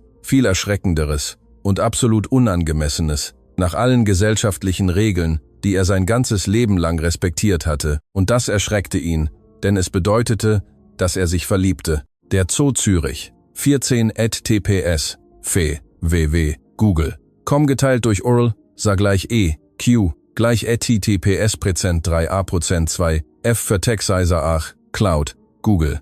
Comprocent 4 F Grounding API Redirect Percent 4, FAUZIWQ HV, KNSXO, Jotag 6 Has, XP Krot Iot Reunio Vruf Mise FRD Vok, Doft F Avnio QKQ Nunectur BFM TAKU, WFFTKU PZ Gies Nyok Shutre Evevet, XRXUB, XIQK H6, WMA, Puxi 4, FV7 V8, RWG Kals Elemoko. 15, HTTPS, Verfoten, Google, Com geteilt durch URL, Sa gleich E, Q gleich HTTPS Prozent 3A Prozent 2, F Vertexisarch, Cloud, Google. Comprocents 2F Grounding API Redirect, 2F AUZYQF ZA 7 MY Zeva QIB 86 4 Dem DPK Yes Fair X Now Yo Seva After QA QQQR 0 J 5 VVLB, 2K 4 Naven TY MT 2N, DJ 7UIQ5BST4 UPS 9 DC2Z7AFKN TM5PZ2NZ 437 Kiheid KW 6 LV AK 1 Doekbexi Roghat Z Viri lacht procent 3 16 https www Google com gedeeld door URL SA is gelijk aan E Q is gelijk aan https procent 3a procent 2f procent 2f vertexijze arg Cloud Google Compotent 2 F grounding API Redirect Procent 2 VCYQI High 52 RHASFD 92 LDLBSWR WPHPK KQ 9 OADX OLAX GNHOE B 9 BBATDMKC 12R ELKDF 9 ZDKL6 LI 13 FMRG 0 SUKMSVVS 5 AWO 2 Poixil XMVSM C Karl F Kardexan DDN Hüd PXC Bigosiv Ktut Nolla Zuhdexan Küm Mentanel Jap FPD PHGSA FNVA 8 ja % 3D % 3D 17 RTPS www Google com gedeeld door URL SA is gelijk aan E Q is gelijk aan https % 3a % 2 F vertexijze arg Cloud Google com % 2 F grounding API redirect % 2 F OZQF I 4 UL Z FXP en Zen 97 OZ EMS 12 PB Yes Yes CZG QR1 AXMU 0 MWQLN 7 Rasto 47 I7 NH8 JB 0 WTEP 5H6 C SVA 9 I0 1 T7 QJQ of ED 4 IU AEBX's Diary Ptsem Esem Nadstachat Ersis www Google com geteilt durch URL SA gleich E Q gleich HTTPS % 3a % 2 F vertexijze Jach Cloud Google com % 2 F grounding API redirect % 2 VCQFG 2 IW6 OEHR3 XGU door ZCR 4 A0 J46R 3 OV Z 7 Examicrol 0 I 9 KRLS F1 Yiktai 3 NVYQ Go 3 SU1 MA8 5M0K 2 YRVV3 L5 I4 DBCK 6 PF Yacht QGX3 Isen 1 Mabi A4 7H 4 Xe Muel Hax brodelte an. Diesem Samstagmorgen vor Aktivität, ein Wirbelwind des Lebens und der Freude, der am Kontrast zur Stille von Richards Villa stand. Ganze Familien spazierten auf den baumbestandenen Wegen, ihre Stimmen und ihr Lachen erfüllten die Luft. Kinder zeigten aufgeregt auf die Tiere, ihre Augen voller Staunen, während Verkäufer Zuckerwatte und bunte Luftballons anboten und eine festliche und lebendige Atmosphäre schufen. Inmitten der Menge stellten die Hausers ein ungewöhnliches Bild dar. Ein offensichtlich wohlhabender Mann, wenn auch mit einer bewusst einfachen Kleidung, die seinen Reichtum zu tarnen versuchte, 2 identische Kinder, die vor Aufregung sprangen, und eine junge Frau, deren einfache Kleidung am Kontrast zur Sicherheit ihrer Bewegungen stand. Eine Sicherheit, die von ihrer Authentizität ausging.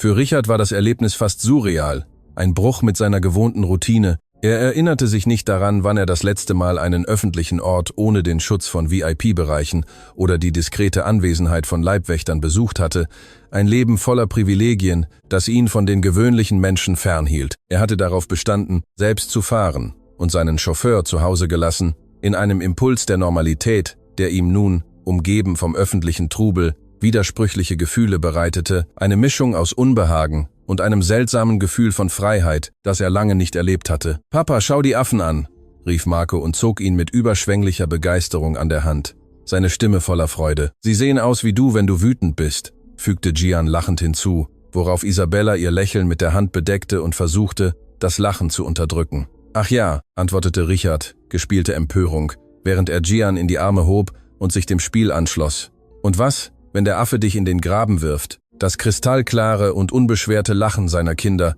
zog lächelnde Blicke von den Familien in der Nähe auf sich.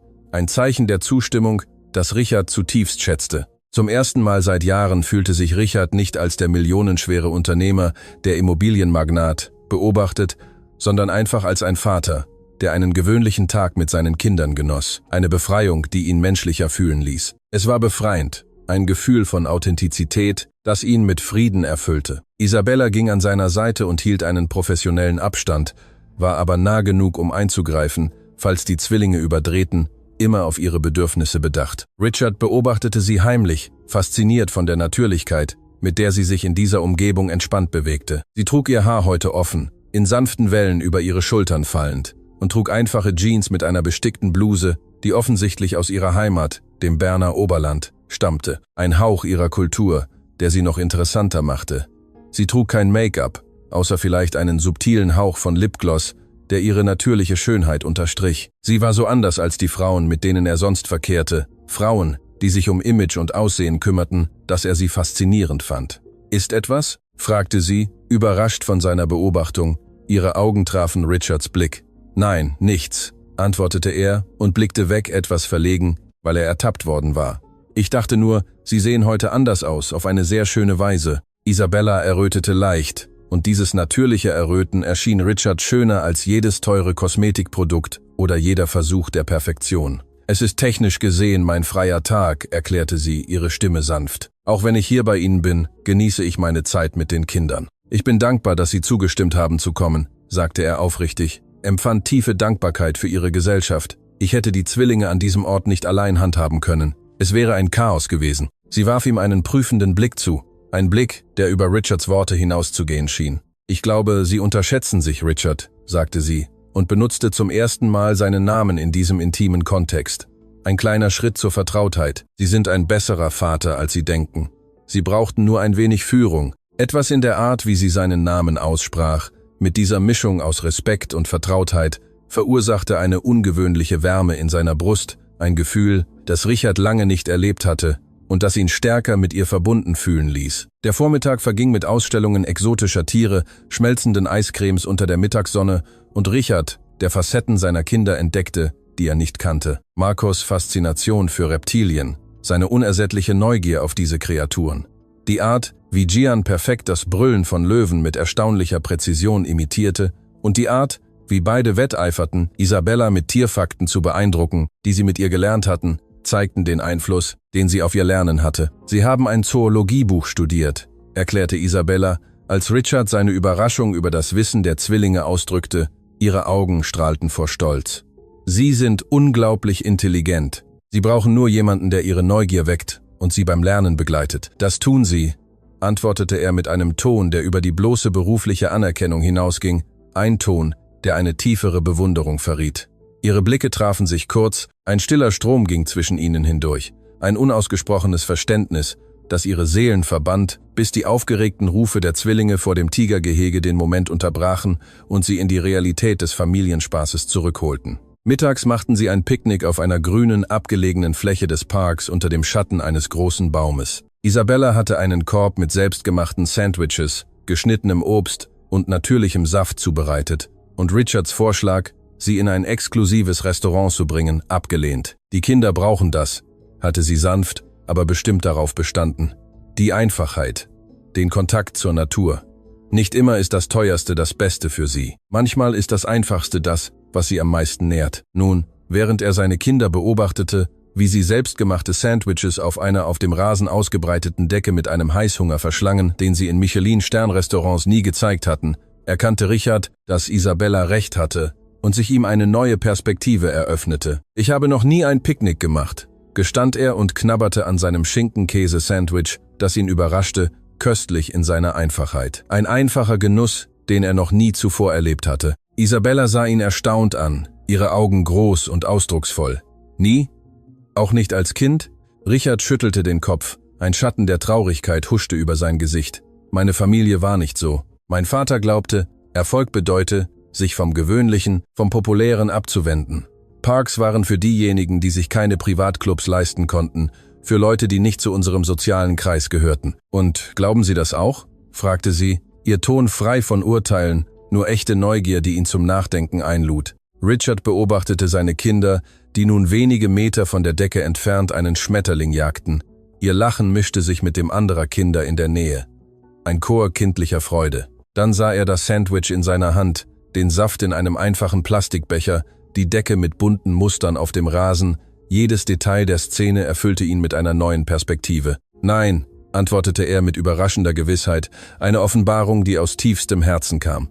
»Ich glaube, ich habe mich in vielen Dingen geirrt, Und ich merke, dass wahres Glück nicht am Anhäufen materieller Güter oder am sozialen Status liegt, sondern in der Einfachheit und in der geteilten Liebe. Das Lächeln, das Isabella ihm dann schenkte, war mehr wert als jeder millionenschwere Geschäftsabschluss, eine Geste der Zustimmung, die ihn mit unvergleichlicher Zufriedenheit erfüllte. Nach dem Mittagessen, während die Zwillinge ihre letzten Energien auf einem Kinderspielplatz verbrauchten, saßen Richard und Isabella auf einer nahegelegenen Bank und beobachteten sie aufmerksam, genossen die Ruhe und die gegenseitige Gesellschaft. »Danke«, sagte er plötzlich und brach die Stille. Seine Stimme war voller aufrichtiger Emotion. »Wofür?« fragte sie, verwirrt von dem plötzlichen Ausdruck der Dankbarkeit. »Dafür, dass Sie mir das gezeigt haben«, antwortete er und machte eine Geste, die alles umfasste. Den Park, die spielenden Kinder, den einfachen, aber perfekten Nachmittag, die Schönheit des Lebens in seiner reinsten Form, dafür, dass Sie mir beigebracht haben, wirklich Vater zu sein, diese Momente zu genießen, die ich zuvor ignorierte. Isabella schüttelte sanft den Kopf. »Ich habe Ihnen nichts beigebracht, Richard«, sagte sie sanft. »Ich habe Sie nur daran erinnert, was Sie bereits wussten, was in Ihnen verborgen war. Manchmal verlieren wir uns so sehr in unseren Verantwortlichkeiten, in den Anforderungen der Welt, dass wir das Einfache vergessen, präsent zu sein, den Moment zu leben und sich mit dem zu verbinden, was wirklich wichtig ist. Sie sind sehr weise für Ihre 28 Jahre«, bemerkte Richard mit einem Lächeln, beeindruckt von der Tiefe ihrer Worte. »Und Sie sind sehr schwerfällig für Ihren Erfolg«, erwiderte sie mit einem Augenzwinkern, einer Kühnheit, die ihn überraschte. Richard brach in lautes, echtes Lachen aus, das am Park widerhallte, überrascht von ihrer Frechheit und ihrem Witz. »Touché«, sagte er und akzeptierte die Bemerkung. »Ich nehme an, ich habe es verdient.« Eine angenehme Stille legte sich zwischen sie, während sie die Zwillinge beobachteten, wie sie eine Rutsche hinauf und hinunterrutschten. Ihr Lachen erfüllte die Luft. »Isabella«, begann Richard und fasste Mut für etwas, das er den ganzen Vormittag in Betracht gezogen hatte, etwas, das er ausdrücken musste. »Nächsten Freitag findet eine Benefizgala statt. Es geht darum, Spenden für Schulen in benachteiligten Bergregionen zu sammeln. Eine sehr wichtige Sache für mich. Normalerweise nehme ich die Kinder mit einem Kindermädchen mit, aber ich fragte mich, ob Sie uns als Gast begleiten möchten, nicht als Angestellte«, sagte er, seine Stimme etwas angespannt, während er auf ihre Antwort wartete. Die Überraschung in Isabellas Gesicht war offensichtlich. Eine Mischung aus Erstaunen und Unbehagen, die Richard nicht übersah. Sie blieb unbeweglich, ihre Augen auf die Kinder gerichtet, obwohl Richard bezweifelte, dass sie in diesem Moment wirklich sah, denn ihr Geist verarbeitete die Einladung. »Es wäre nicht angemessen«, antwortete sie schließlich mit leiser Stimme, ihr Ton fest, aber sanft. »Warum nicht?«, bestand er darauf. Obwohl er die Antwort bereits kannte, die unsichtbare Barriere, die ihn trennte. Isabella wandte sich ihm zu, ihr Ausdruck ernst und entschlossen. »Weil ich Ihre Angestellte bin, Richard, weil die Leute reden würden, und das könnte eine unangenehme Atmosphäre schaffen, weil es den Kindern eine verwirrende Botschaft senden würde, und es ist wichtig, dass sie meine Rolle verstehen. Und wenn es mir egal wäre, was die Leute sagen«, fragte Richard und verspürte den Drang, diese Barriere herauszufordern, mit den gesellschaftlichen Konventionen zu brechen, die ihn immer gefesselt hatten. Ein trauriges Lächeln erschien auf Isabellas Lippen, eine Mischung aus Verständnis und Resignation. »Aber es ist Ihnen wichtig, Richard, und es sollte Ihnen wichtig sein«, antwortete sie sanft. »Ihre Position, Ihr Image sind Teil dessen, wer Sie sind, wie die Welt Sie wahrnimmt.« »Das stimmt nicht«, protestierte er und spürte einen Stich der Frustration. »Das definiert mich nicht. Das ist nicht mein wahres Wesen. Vielleicht nicht, aber es definiert die Welt, in der Sie leben, die Welt, in der Ihre Kinder aufwachsen werden«, antwortete sie sanft. Eine unbestreitbare Wahrheit, die Richard nicht widerlegen konnte. »Ich schätze die Einladung wirklich, aber es wäre nicht richtig, weder für Sie, noch für mich, noch für die Kinder«, sagte Isabella. Ihre Stimme war fest, aber respektvoll und machte ihren Standpunkt klar. Bevor Richard darauf bestehen konnte, kam Marco angerannt. Sein Gesicht leuchtete vor Aufregung und unterbrach den Moment der Spannung. »Papa, Isabella, Gian steckt am Tunnel fest und will nicht raus«, sagte er, seine Worte ein Wirbelwind kindlicher Dringlichkeit. Der Moment brach. Die Intimität zwischen ihnen löste sich auf. Isabella stand sofort auf, professionell wie immer, und folgte Marco zu den Spielgeräten. Ihr absolute Priorität war das Wohlergehen der Kinder. Richard folgte ihr mit einer Mischung aus Frustration über die Unterbrechung und tiefer Bewunderung für Isabellas Standhaftigkeit und Hingabe, die immer die Kinder an erste Stelle setzte. Der Rest des Nachmittags verging ohne weitere Erwähnung der abgelehnten Einladung, aber etwas hatte sich zwischen ihnen verändert. Eine Linie war gezogen worden, von beiden erkannt. Und Richard war sich nicht sicher, ob er sie respektieren oder versuchen sollte, sie zu überschreiten. Ein Dilemma, das ihn innerlich quälte. Auf dem Rückweg zur Villa, mit den Zwillingen erschöpft nach einem Tag voller Abenteuer auf dem Rücksitz schlafend, war die stille I am Autoberät, voller Gedanken und unausgesprochener Emotionen. Was sie am Park gesagt haben, begann Richard und hielt die Stimme leise, um die Kinder nicht zu wecken, darüber, dass ich mir Sorgen mache, was die Leute denken.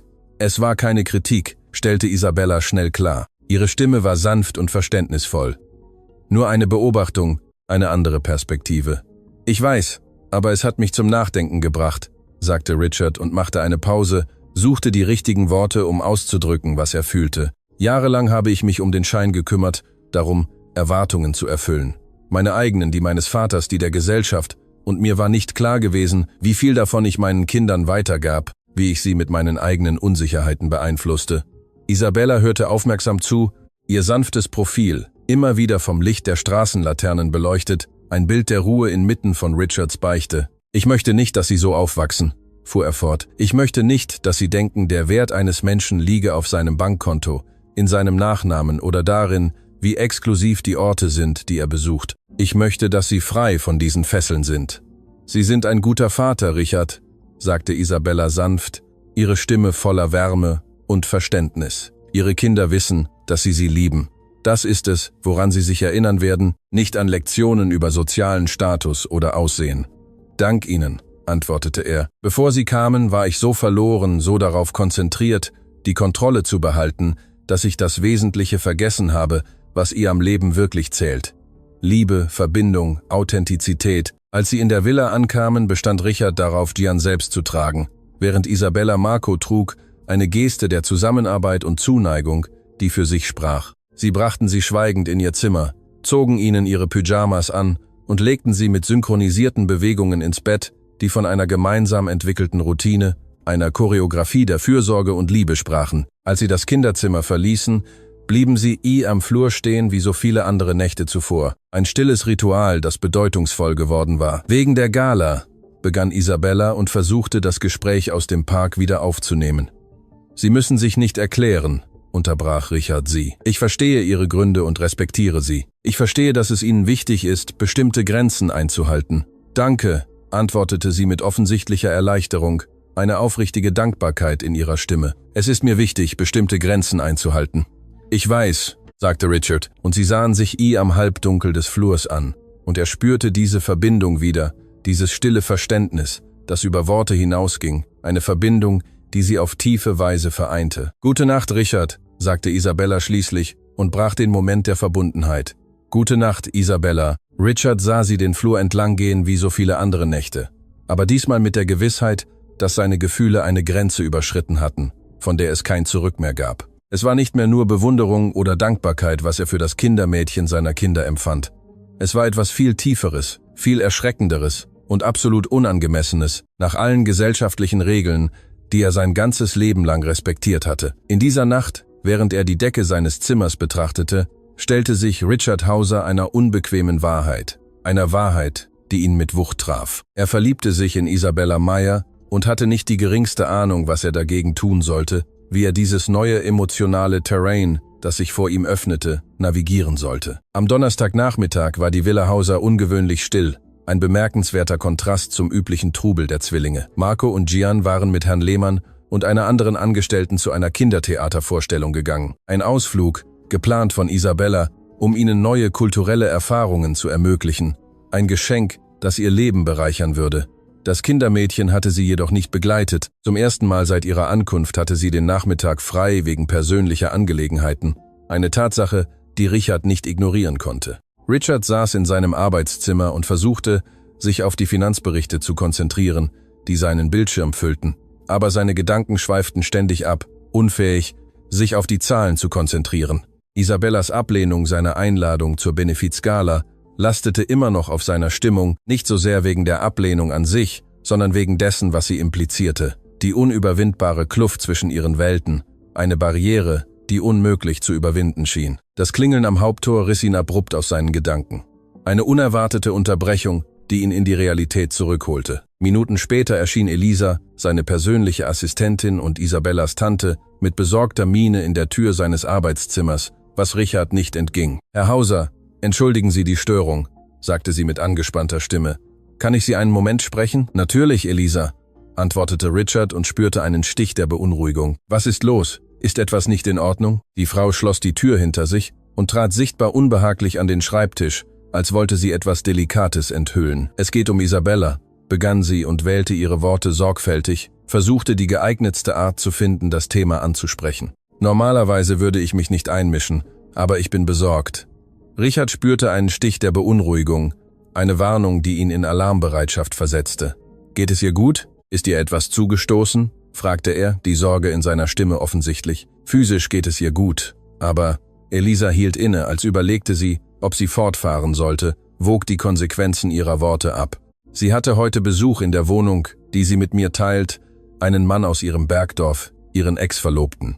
Richard versuchte einen neutralen Ausdruck zu bewahren, obwohl das Wort »Verlobter« eine viszerale Reaktion ausgelöst hatte, die er kaum kontrollieren konnte, ein unerwarteter Schlag, der ihn destabilisierte. »Ich wusste nicht, dass Isabella verlobt war«, sagte er, die Überraschung in seiner Stimme. »Es war eine komplizierte Situation«, erklärte Elisa. »Reto ist der Sohn eines der einflussreichsten Männer ihres Dorfes. Die Verlobung war eher eine Familienangelegenheit, eine Tradition, der sie nicht so leicht entgehen konnte. Isabella hat sich von ihm getrennt, als sie beschloss, in die Stadt zu kommen, um ihre eigene Freiheit und einen neuen Weg zu suchen. Aber er hat das Ende nicht akzeptiert.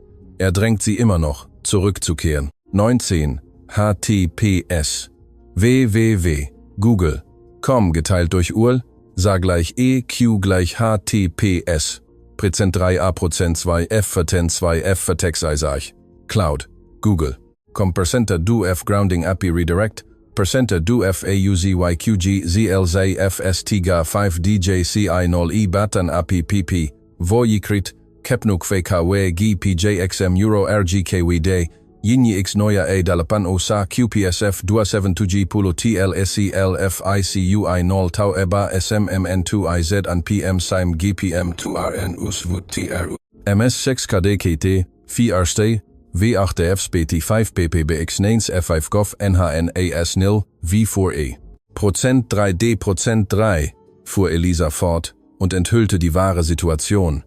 »Und warum erzählen Sie mir das?« fragt Charinto.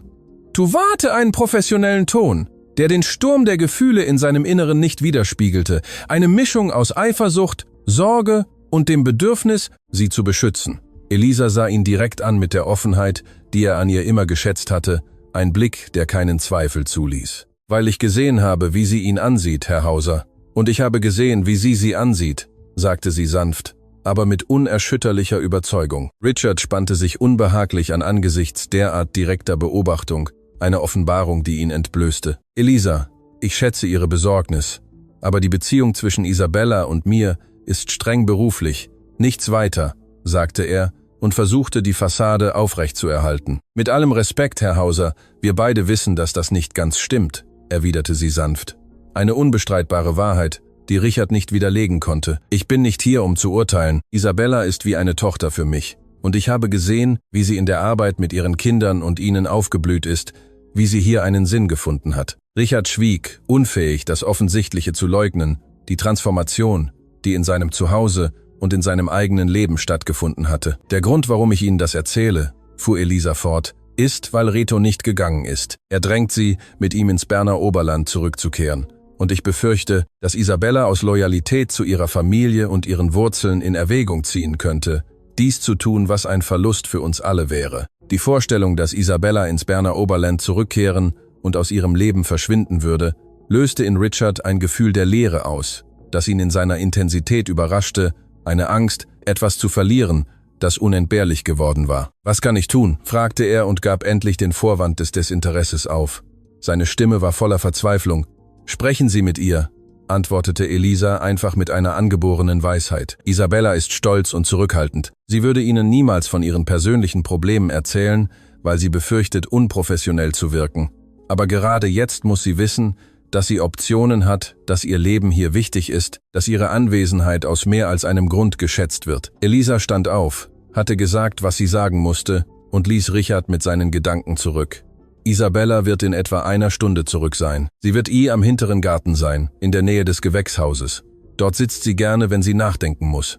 Es ist ihr Rückzugsort. Als Elisa ging, blieb Richard regungslos auf seinem Stuhl sitzen und verarbeitete die Informationen, die er gerade erhalten hatte.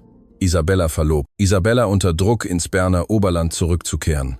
Isabella, die Licht und Ordnung in sein chaotisches Familienleben gebracht hatte, potenziell aus diesem verschwindend. Der Gedanke war unerträglich. Eine Perspektive, die ihn mit Angst und einem unkontrollierbaren Drang zu handeln erfüllte. Eine Stunde später, genau wie Elisa es vorhergesagt hatte, fand Richard Isabella auf einer Steinbank neben dem kleinen Gewächshaus der Villa sitzend, einem Ort der Ruhe und Reflexion. Sie trug Jeans und eine schlichte weiße Bluse, ihr Haar war nachlässig hochgesteckt und sie hatte ihren Blick auf die Rosen gerichtet, die sie in den letzten Wochen selbst wieder zum Blühen gebracht hatte. Ein Zeugnis ihrer Hingabe und ihrer Verbundenheit mit der Natur. Sie sah gleichzeitig schön und verletzlich aus. Eine Kombination, die Richard etwas in der Brust zusammenzog, ein Gefühl, das ihn zutiefst bewegte. »Darf ich mich zu Ihnen setzen?« fragte Richard und näherte sich vorsichtig, ihren Raum respektierend, aber das Bedürfnis verspürend, an ihrer Seite zu sein. Isabella zuckte leicht zusammen, nickte aber und nahm schnell ihren Ausdruck an, um ihre Überraschung zu verbergen. »Natürlich. Sind die Kinder schon vom Theater zurück?« »Noch nicht«, antwortete Richard und setzte sich neben sie, einen respektvollen Abstand wahrend, obwohl sein Herz heftig pochte. »Wie war Ihr freier Nachmittag?« »Gut«, antwortete sie zu schnell. Ihr Ton verriet eine Zurückhaltung, über das Thema zu sprechen. Nur einige unerledigte Angelegenheiten, nichts Wichtiges. Eine unangenehme Stille legte sich zwischen sie. Richard wusste, dass er direkt sein musste, suchte aber die richtigen Worte, um das heikle Thema anzusprechen. »Isabella, Elisa hat mir von ihrem heutigen Besuch erzählt«, sagte er schließlich und beobachtete ihre Reaktion.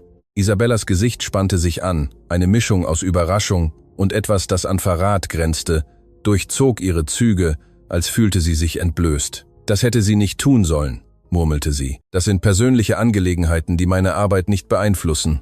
Ich kann meine eigenen Probleme lösen. Sie hat es mir nicht aus Klatschlust erzählt«, stellte Richard klar und versuchte, die Situation zu entschärfen. »Sie macht sich Sorgen um sie. Und ehrlich gesagt, nachdem ich sie gehört habe, ich auch.« Isabella stand sichtlich unbehaglich auf und verspürte das Bedürfnis, sich zu entfernen.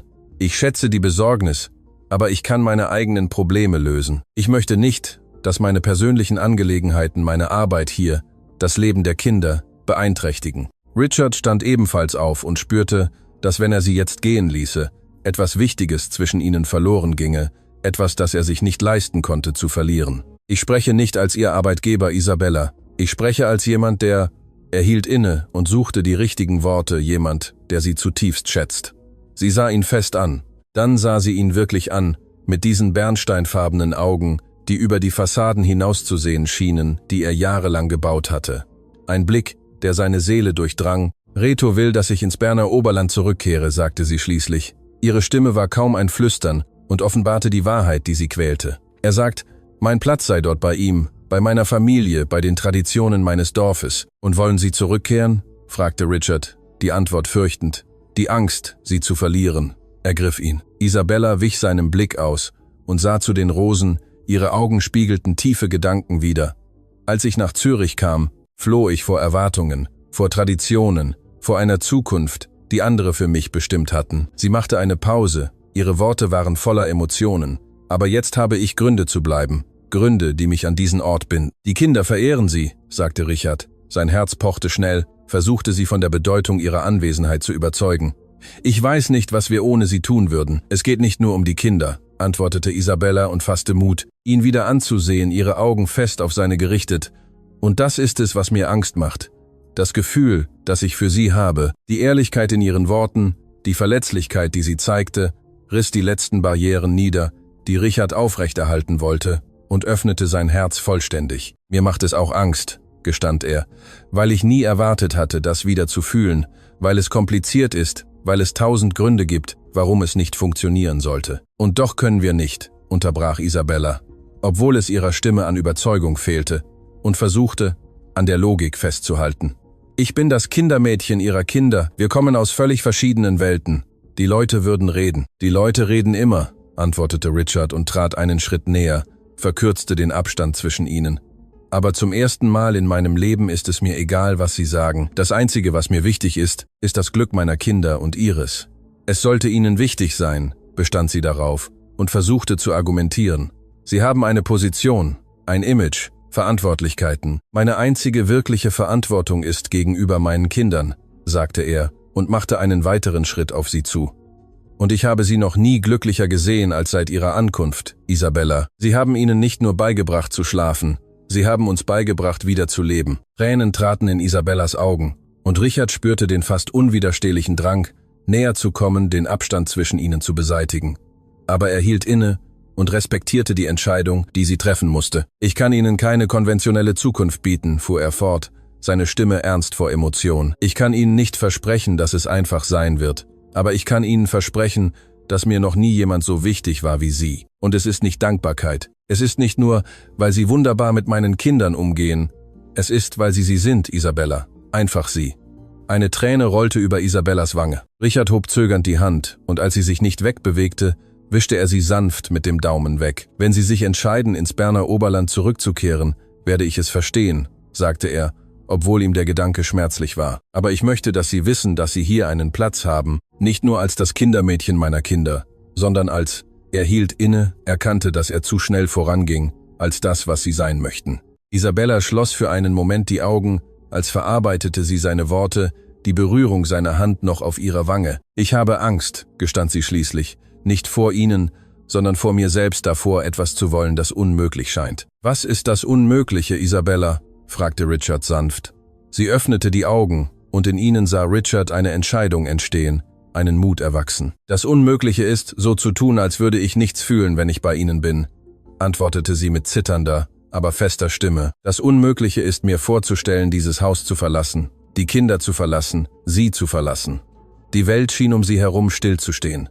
Der Garten, die Villa, die ganze Stadt Zürich verschwanden und ließen nur diesen Moment zurück, schwebend zwischen zwei Menschen, die wider alle Wahrscheinlichkeit etwas Unschätzbares am anderen gefunden hatten. Richard verkürzte schließlich den Abstand zwischen ihnen, beugte sich langsam vor und gab Isabella Zeit zurückzuweichen, wenn sie es wollte, aber sie blieb unbeweglich, ihr Blick fest auf seinen gerichtet, bis sich ihre Lippen in einem zögernden Kuss trafen, wie eine stille Frage. Isabellas Antwort war sofort. Ihre Hände legten sich auf Richards Schultern und zogen ihn näher. Der Kuss vertiefte sich, verwandelte sich in etwas, das all das ausdrückte, was sie wochenlang zurückgehalten hatten. Verlangen, Angst, Hoffnung und ein tieferes Gefühl, das keiner von beiden bereit war zu benennen. Als sie sich schließlich trennten, beide leicht außer Atem, stützte Richard seine Stirn gegen Isabellas. »Bleib«, flüsterte er. »Nicht als Angestellte, nicht aus Verpflichtung.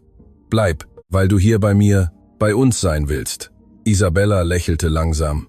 »Ich bleibe«, antwortete sie und besiegelte ihre Entscheidung mit einem weiteren kurzen Kuss. »Aber wir müssen einen Weg finden, wie es funktioniert. Für die Kinder, stimmte Richard zu.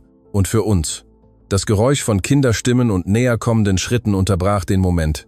Die Zwillinge kamen vom Theater zurück. Isabella trat leicht zurück, aber Richard nahm ihre Hand und verschränkte seine Finger mit ihren.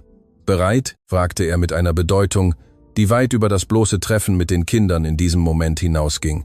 Isabella drückte seine Hand, ihr Lächeln erhellte ihr ganzes Gesicht. Bereit. 6 Monate später war die Transformation der Villa Hauser für jeden offensichtlich, der sie zuvor gekannt hatte.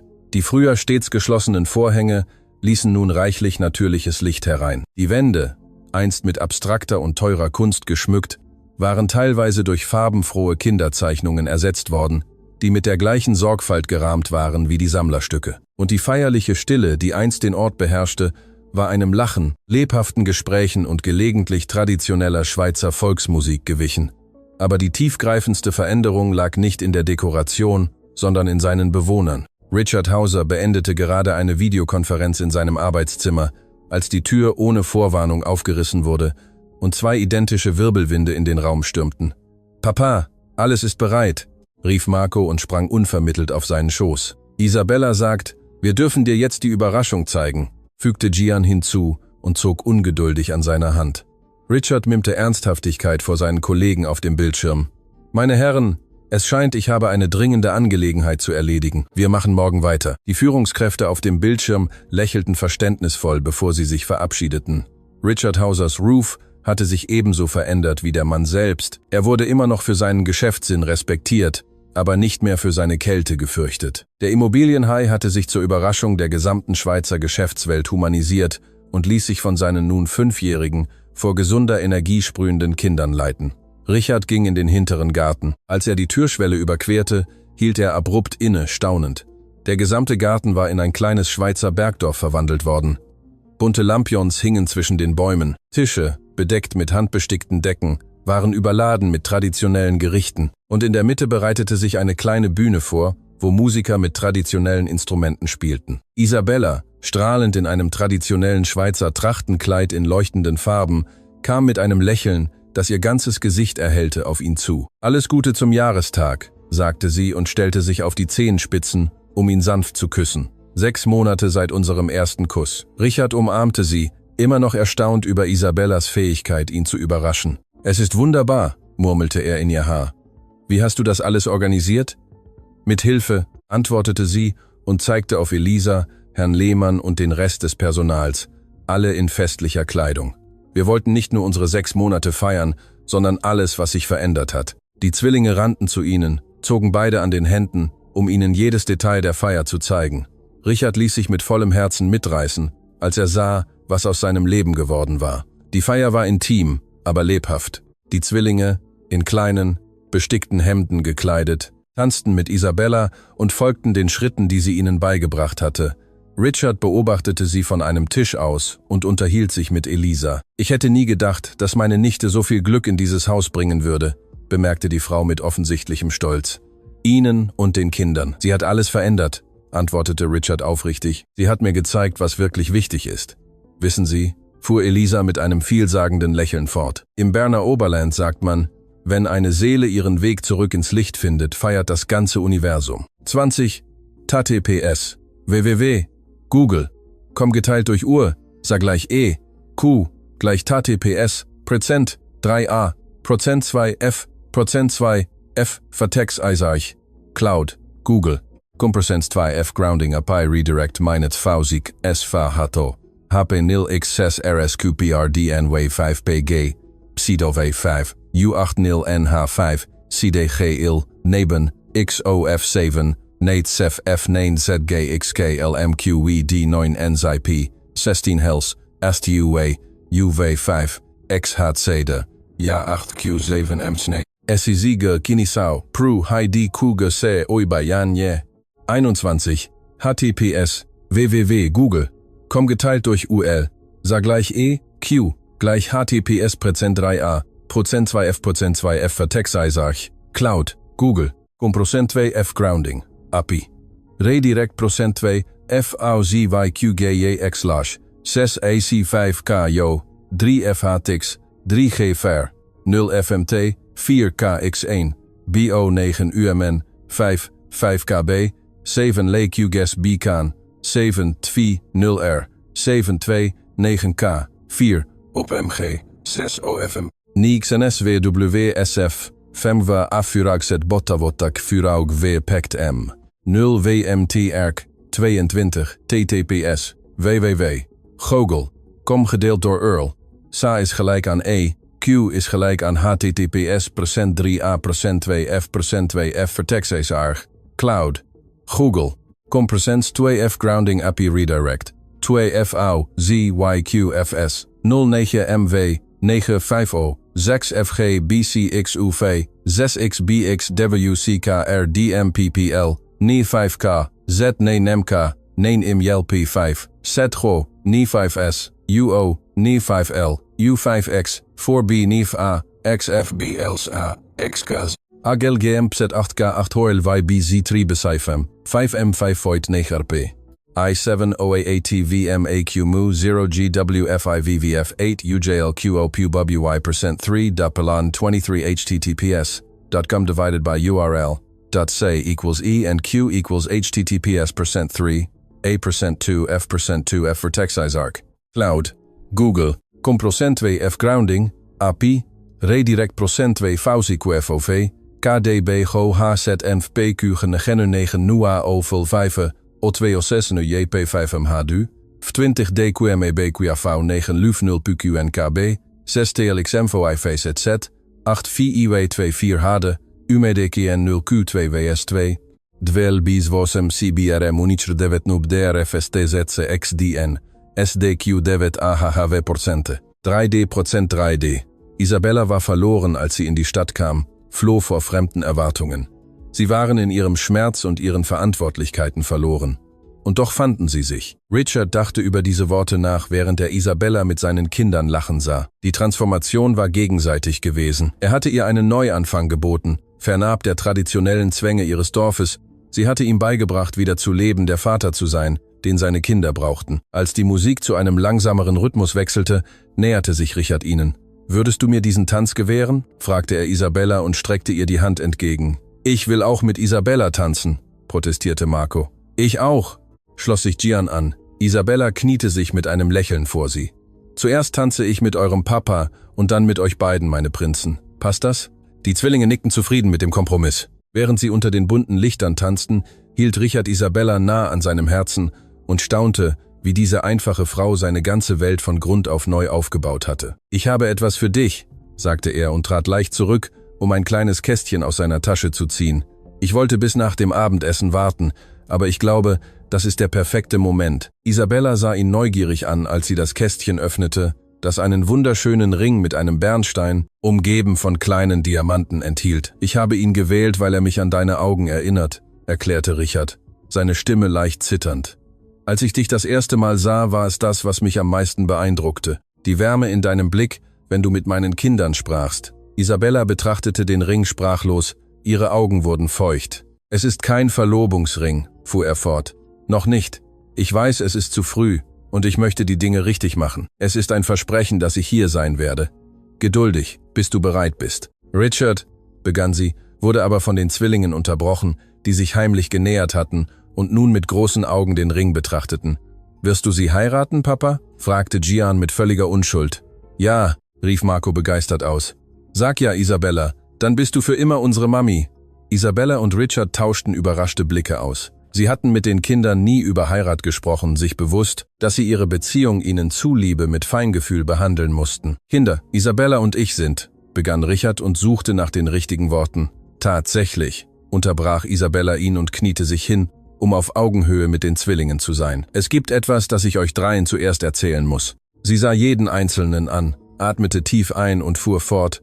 »Vor ein paar Wochen begann ich mich anders zu fühlen. Zuerst dachte ich, es läge an der ganzen Aufregung in unserem Leben, aber dann warf sie Richard einen besonderen Blick zu.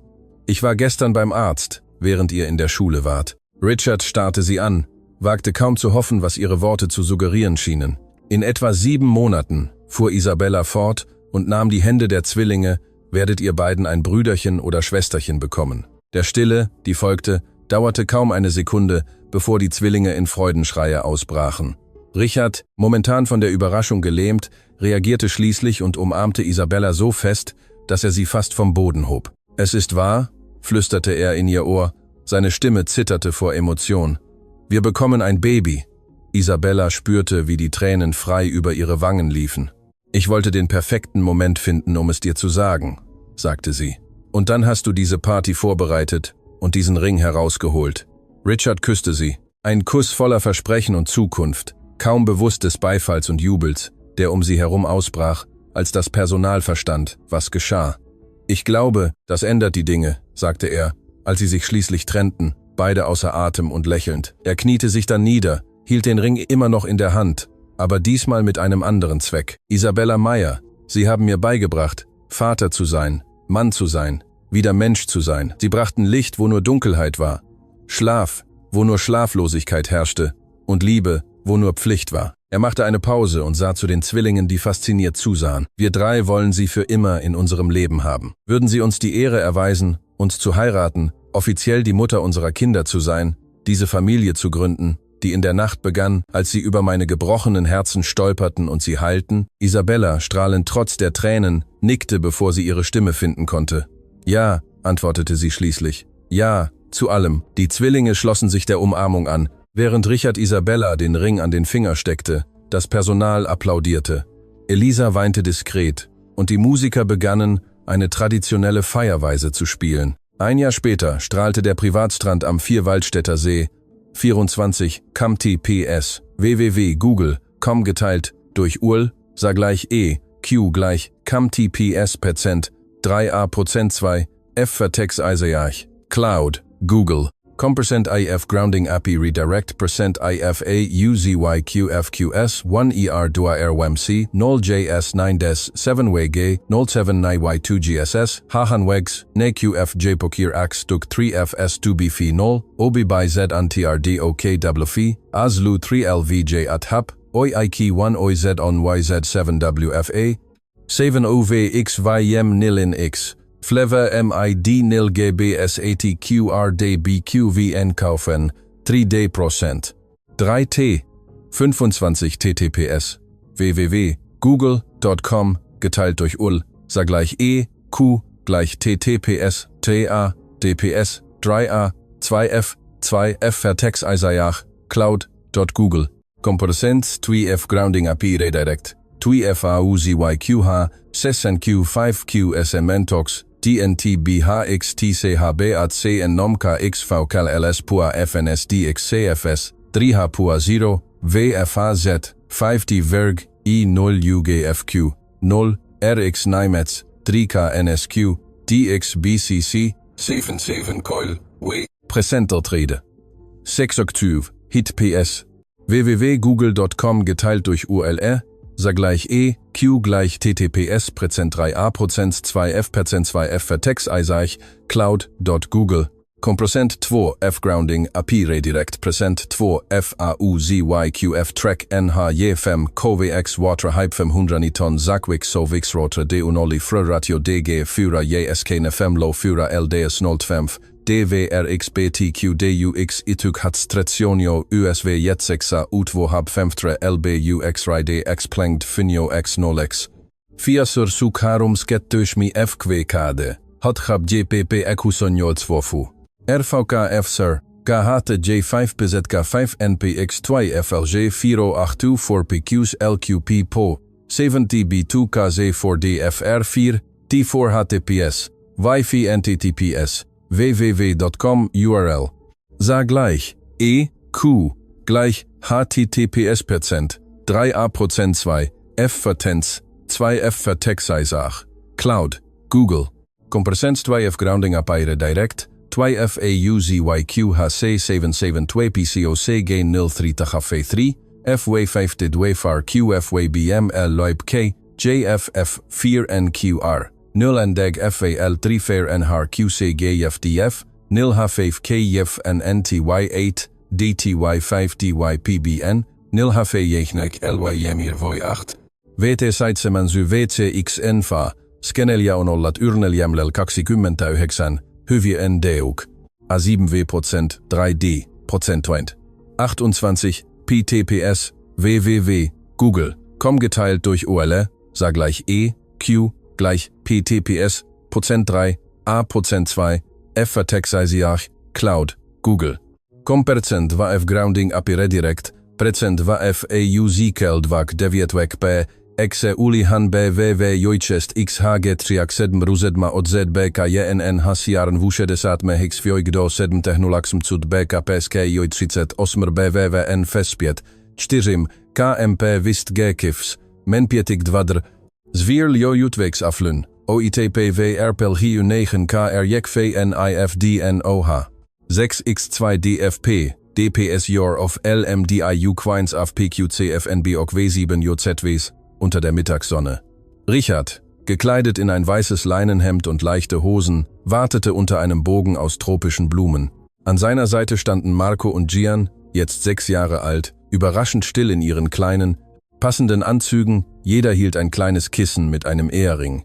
Die traditionelle Schweizer Volksmusik 12 TTPS www.google.com URL sah gleich E, Q gleich TPS Percent 3A% 2 F Percent 2 F Vertex Isaiah Cloud Google Compercentewef Grounding API Redirect Procenteve FA UZYQG CG de RGK Christ CNCQ 6 Devet Quelke Vevda FDL Sedem Kazdve SXM Konkritme Quen Nichan Devetkse 0 DGD OFSK PubSug 0454770 PFRAM 2 QLKJ 1 VA 3D kündigte die Ankunft der Braut an. Isabella schritt barfuß und strahlend über den Sand in einem Spitzenkleid, das zeitgenössische Eleganz mit traditionellen Schweizer Details verband. In ihren Armen trug sie ein kleines, in eine handbestickte Decke gehülltes Bündel. Clara, erst 3 Monate alt, schlief friedlich an der Brust ihrer Mutter. Die Zeremonie war kurz, aber zutiefst emotional. Als es Zeit für die Gelübde war, gab Isabella das Baby sanft in Elisas Arme und nahm Richards Hände. Vor 1,5 Jahren kam ich als Angestellte in ihr Haus, begann ihre Stimme klar und sicher. Ich floh vor einer auferlegten Zukunft und suchte meinen eigenen Weg. Ich hätte nie gedacht, dass dieser Weg mich zu Ihnen, zu den Kindern, zu dieser Familie führen würde, die jetzt mein Zuhause ist.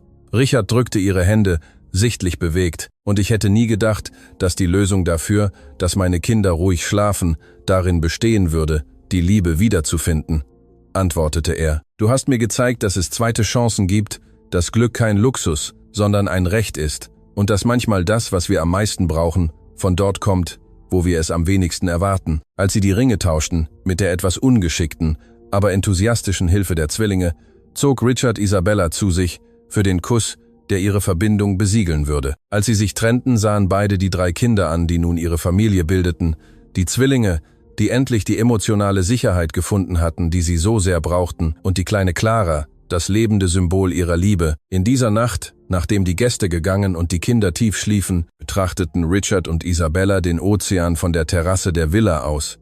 Weißt du, was das Ironischste ist? Bemerkte Richard und umarmte sie von hinten. Ich habe ein Kindermädchen eingestellt, damit meine Kinder schlafen konnten, und habe mich so sehr verliebt, dass ich jetzt ein Neugeborenes habe, das mich alle 3 Stunden weckt. Isabella lachte sanft und lehnte sich an seine Brust. Das Leben hat einen interessanten Sinn für Humor, antwortete sie. Ich bin aus einer arrangierten Ehe in meinem Dorf geflohen, um aus Liebe an einem Schweizer Strand zu heiraten. Sie drehten sich um, als sie das leise Weinen von Clara über den Babyphone hörten. Sie tauschten einen vielsagenden Blick aus. Ich gehe, sagte Richard und küsste ihre Stirn. Du ruhst dich aus. Während sie ihn gehen sah, dachte Isabella über die außergewöhnliche Wendung nach, die ihr Leben genommen hatte, von Kindermädchen zur Ehefrau, von Angestellter zu Mutter von 3 Kindern, von einer ängstlichen jungen Frau, die vor fremden Erwartungen floh, zu einer Frau, die ihren Platz in der Welt gefunden hatte. Und alles hatte mit Zwillingen begonnen, die nicht schlafen konnten, und einem verwitweten Millionär, der vergessen hatte, wie man lebt. Manche würden es Schicksal nennen, Isabella nannte es lieber ein Wunder.